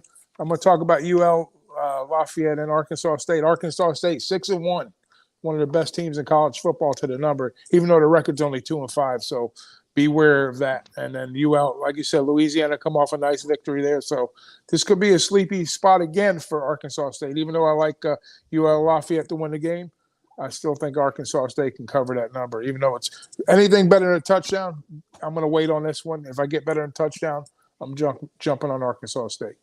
All right, and shout out to George AB88, another new member joining us. We appreciate joining the pub fam. All right, Arizona State, Stanford, Pac-12. Stanford, 3-point home favorites, 52.5 the total. Spot play alert. That's what this is, spot play alert. I like Arizona State here, +3. Stanford off the big win against Notre Dame. I know Notre Dame's not the same team this year, but still, you beat Notre Dame. It gets you excited. And Stanford, to me, still got to show they can put it together 2 weeks in a row. And believe it or not, since Herm Edwards got fired, I haven't minded what I've seen out of Arizona State. The effort's been solid. They haven't rolled over. Since the coaching change, we saw them, hang tough with USC, and they beat Washington. And they're off a bye week. So it's a really big spot advantage for Arizona State. You got Stanford off the big Notre Dame win, Arizona State off a bye. Emory Jones has played, I think, better than I thought the last couple of weeks at quarterback. Defense is still leaky, but, Stanford's defense was good last week, but pretty leaky before that. So I like ASU here, +3. What do you think here, Big Ragoo?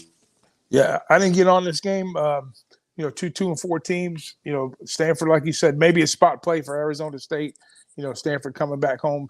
Maybe they, I'm going to say overconfident, but ASU, travel spot for them. So basically, I could see this game going either way. The line tells me that too. So if you like Stanford, jump on. If you like ASU, jump on them. But I'm going to stay off of this one totally.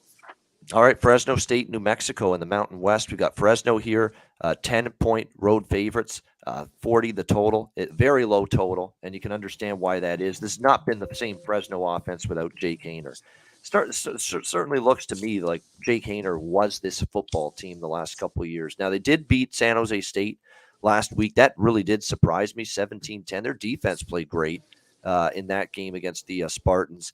But their offense is still struggling. Logan Fife has not been great. They've keyed in on the run game, and Jordan Mims hasn't been able to run the ball nearly as well.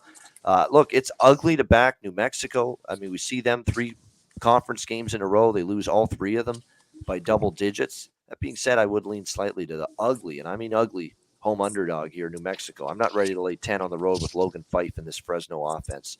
So a small bet for me on New Mexico. But again, their own offense is very wretched right now. And I will lean towards the under in this game. But the problem is it's very low, but it's low for a reason at 40. Conor Mac, what do you think here? Fresno State, New Mexico. Yeah, that total is low. I'd have to be on New Mexico. I don't know if I bet this one, but I was looking at it all week. There's no way I can lay the points here with Fresno. All right, Big Ragoo. Yeah, I'm with Connor. I would lean New Mexico here. I think a low scoring game. Fresno's got to put up a ton of points either. So I hold your nose and back New Mexico here. And let's not forget either, ugly on the road for Fresno. 0-3 straight up, 0-3 against the spread. Now they're laying doubles on the road. Yeah, no thank you. All right, next up here as we continue along, we've got just the night games left now at this point. Let me just here we go. Mississippi State and Alabama. Here we go with the SEC here. Alabama, 21-point home favorite, 61 the total. All right, where is that stat? I want to bring that up because I've got it at the ready, and I saw it going into this game here, Alabama and Southern Miss. But obviously we know what happened to Alabama last week, the loss against Tennessee. And it was not a good performance by their defense. I mean, I've never seen one single receiver get behind the defense as many times as that happened last week for Tennessee against that Alabama defense. So they're not going to be in a good mood. Here it is. Nick Saban, the last 7 games off a loss, he's won by an average of 31 points per game, 7-0 ATS in those games, covering by an average of over 13 points per game. There you go. I don't go against this guy and this team off a loss. I just don't. And they've dummied Mississippi State, dummied them each of the last 2 years as well. So if you're wondering, wait a minute, Alabama's laying 3 touchdowns here. Mississippi State's not chopped liver. In this spot, they might be because this is not the spot I'm going against Alabama. And it wouldn't surprise. This could be first half full game split if I'm betting this game on Alabama. What do you think here, Conor Mac? Yep, you nailed it all there. This is Bama or pass. Right when I think, though, you think Rodgers can have success and how bad this Alabama defense, especially their secondary, should be able to throw it. But I thought, awful, a loss, how good he is ATS. I said that practice was going to be long, probably, with Saban and Bama. They've owned them. They've just, like you mentioned, 49-0, like 42-7, just kicked their ass. So it's Bama here, too. I wouldn't get in front of it. Real quick, shout out to JB88. We also got our UFC going on, so some of these might be here. Razor right now it's $4.99 a month. You got the green thing, the star. You get everything pulls up. Your automatic comments get read. There's a bunch of other stuff. And they have like badges. You get pictures. And going forward, we might have shows. That's in the works down the line, maybe with this membership. But just for now, $4.99 a month. Help us out. Support Pub Sports Radio. Yep, there you go. No doubt about that. What's funny is that this could be a year Mississippi State does have success with that air raid passing game with Will Rogers. But here's the problem. I can't get over the fact that in the last 2 years, Mississippi State has a combined 9 points in 2 games against Alabama. And Will Rogers was the quarterback in both games. So Will Rogers has 9 points in 2 games. Yeah. If they score 9 points today, Alabama's winning and covering. Simple as that. So you better hope it's better than that. 9 points for this Mississippi State offense today, or else it's going to be a long night in Tuscaloosa. What do you think here, Big Ragoo? I think Mississippi State is the red-headed stepchild for Alabama. It seems like time and time again, especially when they come off a loss, they kind of match up. It seems when Alabama loses, they wind up playing Mississippi State that week. But here again, the 9 points, that's crazy that stat you just brought up. But I think if this feels like an Alabama first half spot, but we haven't rolled with those a whole lot this year. Maybe this is the time to jump on it. But I definitely like Alabama to score points here without question here. So I'm on the Alabama team total, and I'm on the full game over. Even though they only scored 9 points, I still think something just tells me Mississippi State's going to get 20 or plus better here, and I think Alabama will probably get 40-something. So give me Alabama, team total over, and give me full game over. I think that's not a bad way of playing it and keep the spread off it because the secondary is a legit problem right now for Alabama. And if there's ever going to be a time Mississippi State can maybe finally get some passing attack going against them, it's this year. Because that secondary just ain't good. And by the way, Will Rogers as well. These 2 games with 9 points combined, 0 touchdowns, 5 interceptions. So look at their 2 road games. Mississippi State looks horrible. 2 road games. But here's the thing, too, guys. They're not going to fix what's wrong with them in a week's time. Yeah. And I think Mississippi State's still going to have – are they going to play to the level Tennessee did with the hurry up and, get the bigger plays? Probably not, but they'll get chunk plays, and I think they'll come and they'll equate the points for Miss State. Yeah, should be interesting to see how that goes. The next game is very interesting, too. Boise State Air Force in the Mountain West. All the money on Boise here. 3.5, they were road underdogs. Now they're 2. 1.5 even in some spots. 46 the total. People love this team right now. Ever since Bachmeier got exiled or transferred out, it's like this team's come together. And Dirk Cutter took over as the offensive coordinator. And in 2 games, they've scored 75 points. San Diego State and Fresno won and covered both games in blowout fashion. They're a tough team to go against right now. Boise's got this special thing going right now. And Talon Green's been a spark at the quarterback spot for them. But I ain't betting against Air Force at home. There's no way. At Falcon Stadium? No. I mean, that team is just a juggernaut at home. All they do is win on their home field. They've been terrific there dating back to last year. This is a great football game, but I'm off the board. I'm off the game. I still like Air Force enough that I don't want to bet against them at home. But I don't want to go against this little Boise freight train that started up going down the tracks here these last 2 games since all the changes. They've clearly been changes for the better for Boise State. What do you think, Conor Mac? Shout out to Dave C. His best lean from one of you, side or total. We'll hit that at the end of the show. Yep. Dave will hit a best bet. I'll hit a couple other ones, bets or leans. I'm off here. You talked about all this money here on Boise. I got to see a little bit more of it to believe it. And I like the under. This is already, though, ticked down to 46.5, but that's the only place I'd be here. All right, Big Ragoo. Yeah, momentum's definitely on the Boise side right now. Air Force, they've kind of, quieted down, all the rage. But guess what? I'm still going to – I've been making money all year with it. I'm going to be on the Air Force in the first quarter, whatever that number is. Sign me up for that. All right, good stuff. Let's go to 7:30 Eastern games now. We'll start with Texas A&M and South Kakalaki. We've got Texas A&M 3-point road favorites, 44.5 the total. I wanted to take South Carolina. I still lean South Carolina. Can't do it at +3. It's just they've devalued Texas A&M enough to the point where if you grade out the rosters, A&M has got a much better roster. But I do think I trust Shane Beamer a lot more right now than Jimbo Fisher with the coaching element of this matchup. And I don't love the A&M offense enough to lay points with them on the road. So it's a pass. I wanted to take South Carolina. I lean Gamecocks at home, but the price just isn't what I wanted. What do you think here, Conor Mac? Yeah, we talked about this on Monday. Even with 3 in the hook, I just couldn't get there. Rattler's just been, he's been tough to watch. More picks than touchdowns. But the other side, A&M's offense, it's not scary. If they go in and win, it's their defense. And, can they win by a touchdown? Sure, but I'm not going to put my money on it. All right, Big Ragoo. Yeah, it's going to be a low-scoring game. Obviously, the total tells you that too. But it's going to be a takeaway either way for one squad. And surprisingly enough, the A&M defense, even though they seem mean and fierce, they really don't take the ball away a whole lot. So they just play a solid defense. But when A&M is in the plus margins, then they actually win games. And that's the issue with South Carolina. They tend to give the ball away, especially with Rattler. So I would have to lean A&M, and I'm going to sit on the fences though here. But I think it's going to come down to a turnover margin. This one's going to win the football game, whoever that is. All right, Dave C., we appreciate it. $5 dono. Thank you for listening to the show. We appreciate it very much. All right, we've got ECU hosting UCF, Central Florida, East Carolina.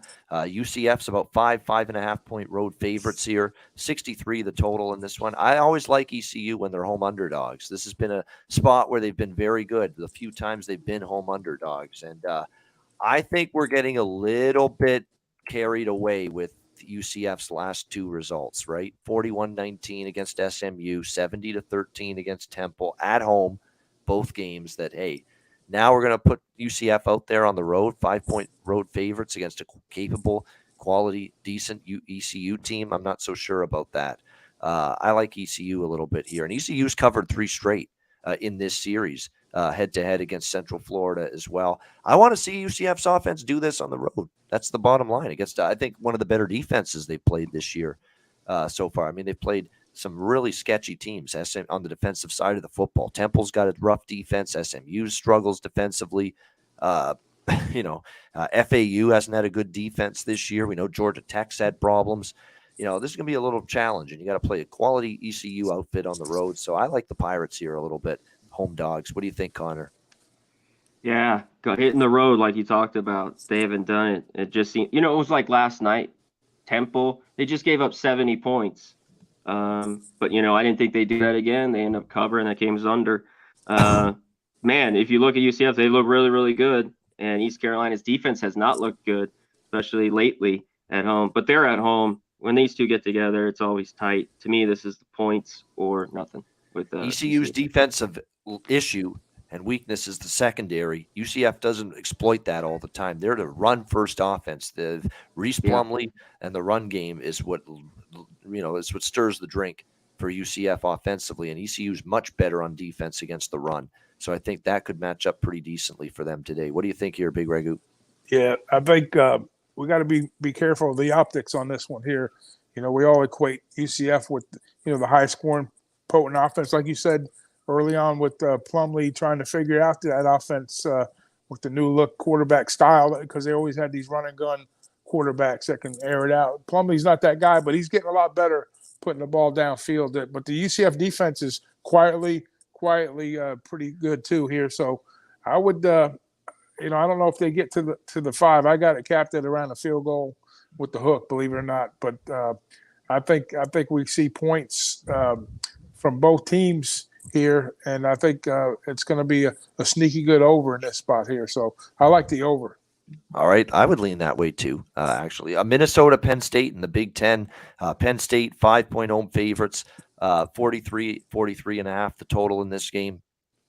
Sean Clifford is questionable for Penn State with a shoulder injury. Drew Allaire may be the quarterback instead for Penn State here in this game. We'll see. And he's a 5-star quarterback, apparently. So if it's him, he's certainly a talented player. Will he be able to play? And then, of course, we've got questions with Minnesota and Tanner Morgan, their quarterback. It could be him, or it could be the guy that replaced him last week, Athan Kaliakmanis, the Greek stallion, or it could be Cole Kramer. So they could have three different possibilities as quarterback, Minnesota. So there's a lot of unknowns, and that's why it's a tough game to bet. I will say this. I've seen James Franklin teams go off the rails when they lose a big game, and they can lose a few more in a row. I'd be reluctant to lay points with Penn State, even in a home game in Happy Valley, which is usually a good thing for them. That's a tough environment, home games at night there. But off a loss, James Franklin's ATS record has been brutal here at Penn State. It seems like when they lose a game, it snowballs and it gets worse. And I didn't like what I saw from the run defense last week against Michigan. Yeah. Here's Blake Corum ripping off 70, 80-yard runs. That's got to be concerning when you got Mo Ibrahim on the other side tonight for Minnesota and that good run game that they can get going. So I'm actually leaning a little to the Gophers here. But again, there's a lot up in the air in terms of who's going to play quarterback for these teams tonight. What do you think, Conor Mac? Yeah, the quarterback issues with both sides. I think Clifford goes. You mentioned Penn State getting gashed by Michigan. I didn't love that. We've seen this time and time again with this Penn State team. Start 4-0, 5-0, and then they just lose 2 or 3. Franklin can't get it done in the big games. I lean Penn State here. I don't love it. I kind of like the under. Obviously, we have a low total in this one. Minnesota's defense has got to step up. I just don't see how Minnesota, even against this Penn State team, can they get 17 points? I don't know. They haven't really shown it. So lean under and kind of lean Penn State in this one. All right, Big Ragoo. I lean under and lean Minnesota. I think they're going to get gashed again here. And with the question marks at quarterback, they're going to ride that Abraham train all the way. And I wish, if we knew with the quarterback situation, it'd be better for all of us and figure it out, right? But, I think the 4.5 kind of puts me off a little bit. If it was like 3.5, I would maybe lean Penn State, but 4.5, I got to lean Minnesota side. All right. One of the games of the night, for sure, of the night slate here is Kansas State TCU. This should be a good one in the Big 12.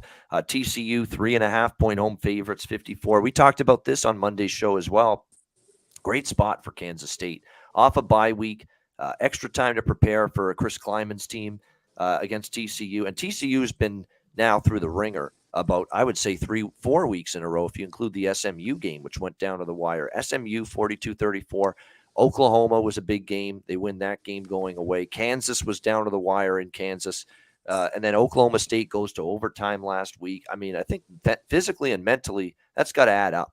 All those big games, close games, overtime games. I think it could be a fresh Kansas State team. It's still a TCU defense that's got their issues. We've seen them give up, 40 to Oklahoma State last week, 31 to Kansas. They've just given up points. I think Kansas State can move the ball against them a little bit here. Adrian Martinez, just avoid mistakes. I think K-State off a bye, great spot. They're right in this game, in my opinion. I like the plus points with K-State in this game, big time. And I like the over as well. This is a game where the wind's not nearly as bad as some other places. What do you think here, CMAC, K-State, TCU? Yeah, you know what? I'm going to go with K-State as well. Give me the 3.5. I think they have the better defense, and that comes to play here. And they've just played them well the last few years. They've kind of owned TCU. TCU a little bit better team, but this seems like the come home, just slip up spot a little bit. So I see a close field goal game, maybe even the upset. So yeah, give me K-State. All right, what do you think here, Big Ragoo?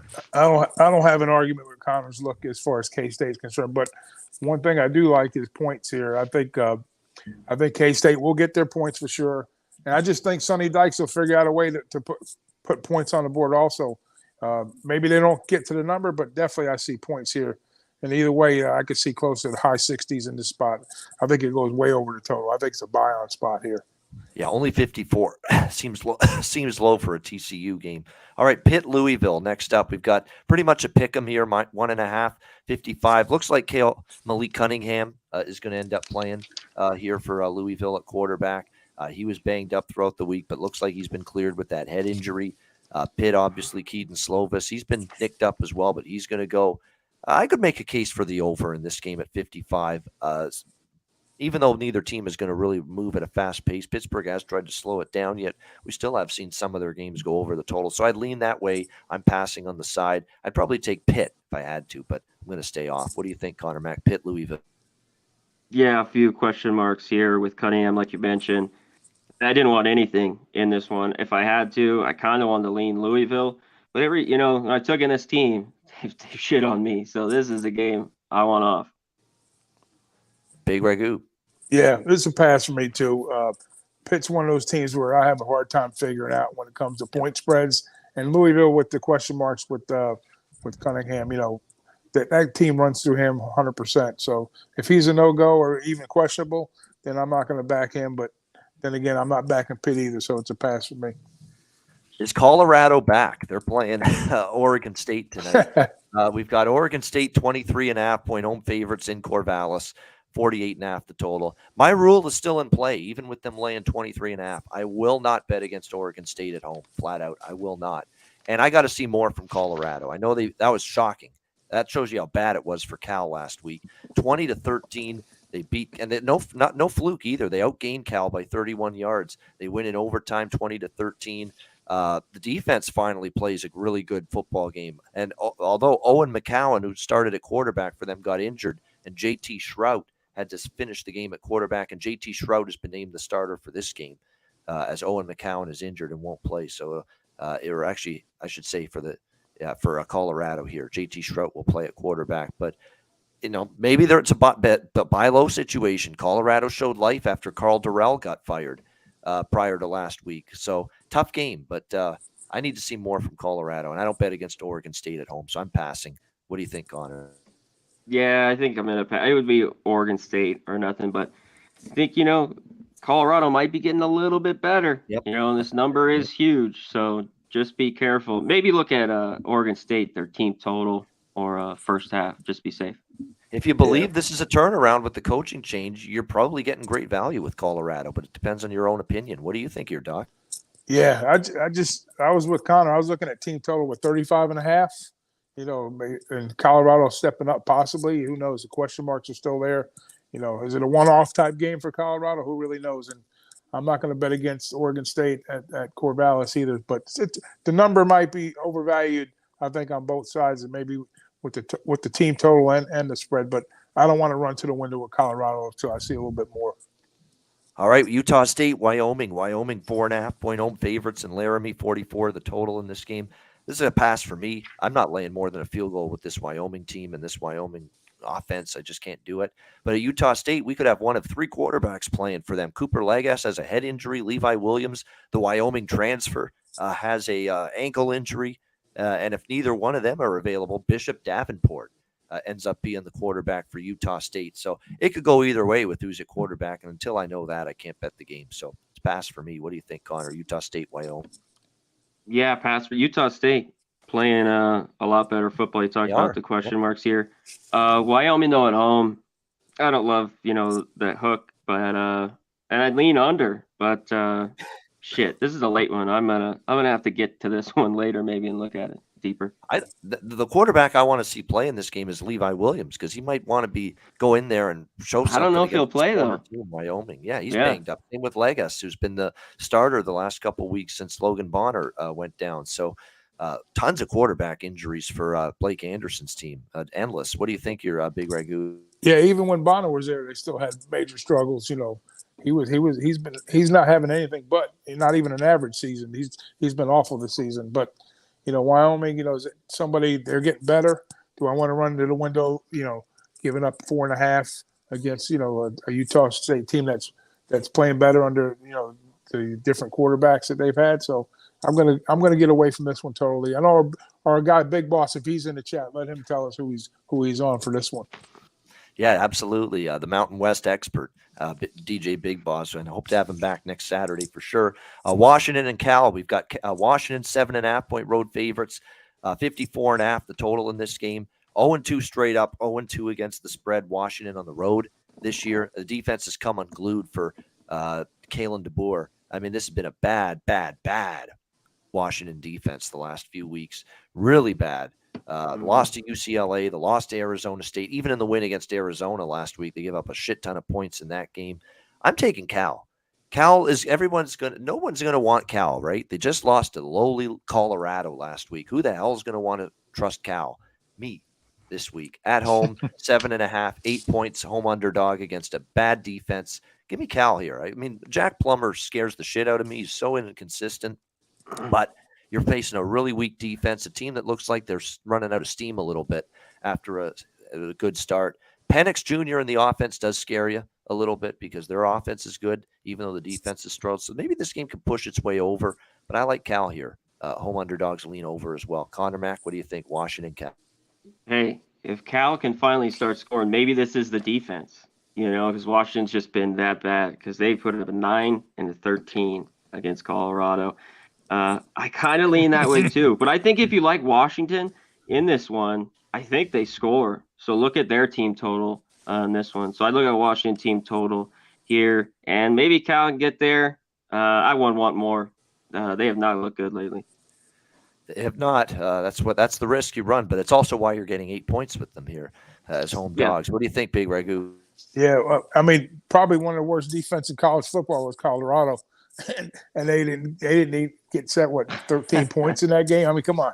But and I was laughing too at that last week. They were 17-point favorites. I said they'll be lucky if they score 17 the whole game, and look what happened. But I mean, Washington, this has got to be, I wouldn't call it a get right spot for Washington, but if they're going to come up against a team in division to kind of straighten things out for them, they're still 5-2 on the season, 6-1 to the overs.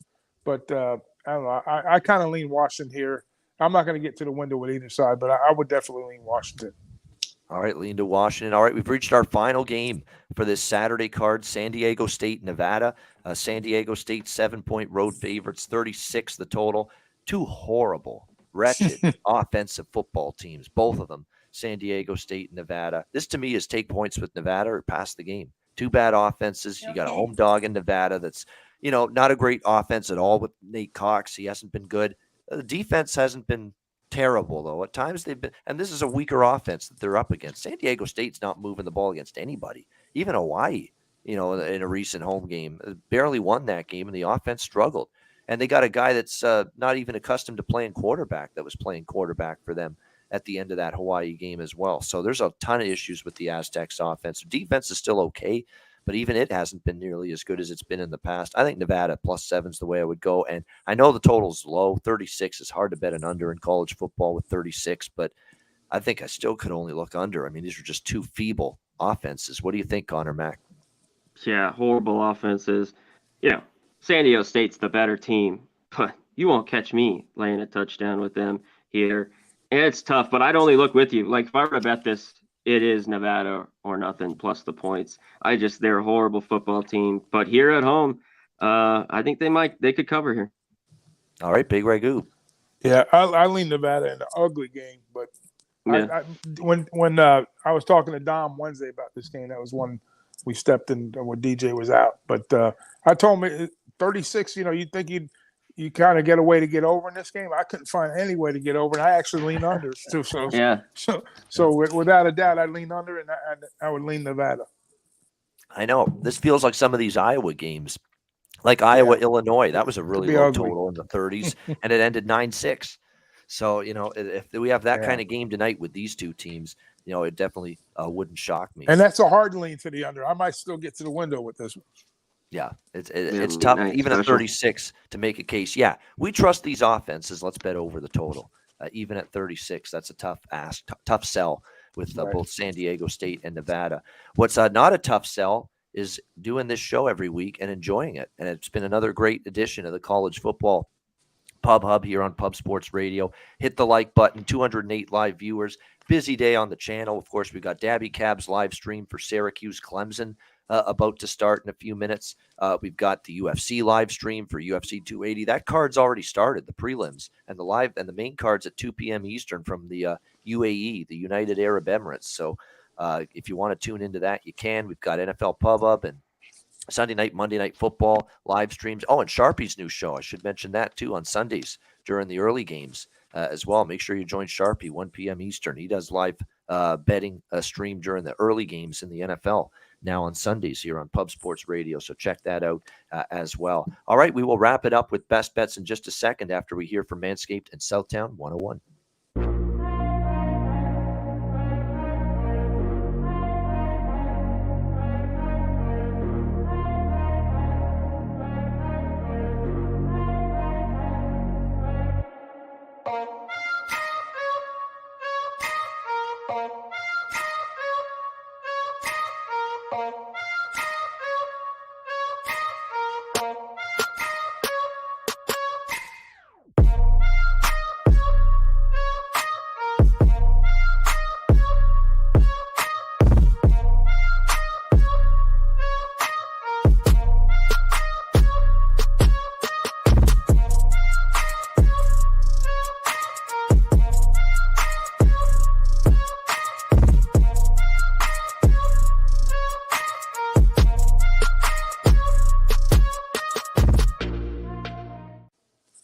All right, Southtown 101. When you're in San Antonio, Texas, stop in. Great food, drinks, live music, DJs, karaoke there. Southtown 101. Manscaped, promo code PubSports, 20% off your purchase. Lawnmower 4.0 or any Manscaped product, promo code PubSports. All right, it is time for best bets to wrap it up for another edition of the College Football Pub Hub. Conor Mac, what do you got for best bet? I got to still go with it here because I think Spencer Sanders plays. This was my best bet. So going in today, I'm not going to change it. So +6, 6.5, and I'm going to take a money line. I think they can beat Texas outright. But for some reason, if he doesn't go, I kind of still like them. Give me an early game. I don't care about the Duke, the loss in North Carolina. Early game here. Take the 10. They cover against Miami. I don't buy them. There you go. A couple of best bets right there. A double whammy of best bets there for Conor Mac for this Saturday. All right, Big Ragoo, best bet. I'm going to stay in the SEC in a scrum type of game. The number tells me this. LSU, Mississippi. I think it's a hard-fought battle by both sides. Not an offensive game, but a defensive game. Go under the total in the LSU, Mississippi game. All right, liking the Hopefully. Ole Miss defense to get back on track in a lower scoring game, but it is a total that's in the mid 60s. Ole Miss LSU under for a big Ragoo with best bet. My best bet is going to be, look, they're a terror right now. It's tough to step in front of them, but if there's ever a spot they've gone through the gauntlet the last 4 weeks, this TCU Horned Frogs team. I think they're going to be up against it today. Tight game. It wouldn't even shock me if K-State pulls out with a victory. K-State plus 3.5 against TCU. Kansas State for my best. I can't believe it. Adrian Martinez is a best bet for me on the college Hell football yeah. club. I can't Love believe it. I'm doing Look that. where we're at. Look So where AD. we're at. But it's a great spot. He's played well. He has protected the football, hasn't made mistakes. He's been better. K-State plus the points against TCU for my best bet. That's a wrap. Thanks to everyone for joining us. Hit the like button on the way out. For Conor Mac and Big Ragoo, I'm Ian Cameron. Have a great Saturday. Enjoy the games and good luck. We'll see you again next Saturday, 10 a.m. Eastern, for another edition of the College Football Pub Hub Show right here on Pub Sports Radio. Welcome to another edition of the Barking Dead. Welcome, everybody, to another episode of EPL on Class is in session, hitting the books on Pub Sports. This is another exciting edition of the main event on Talking Ant.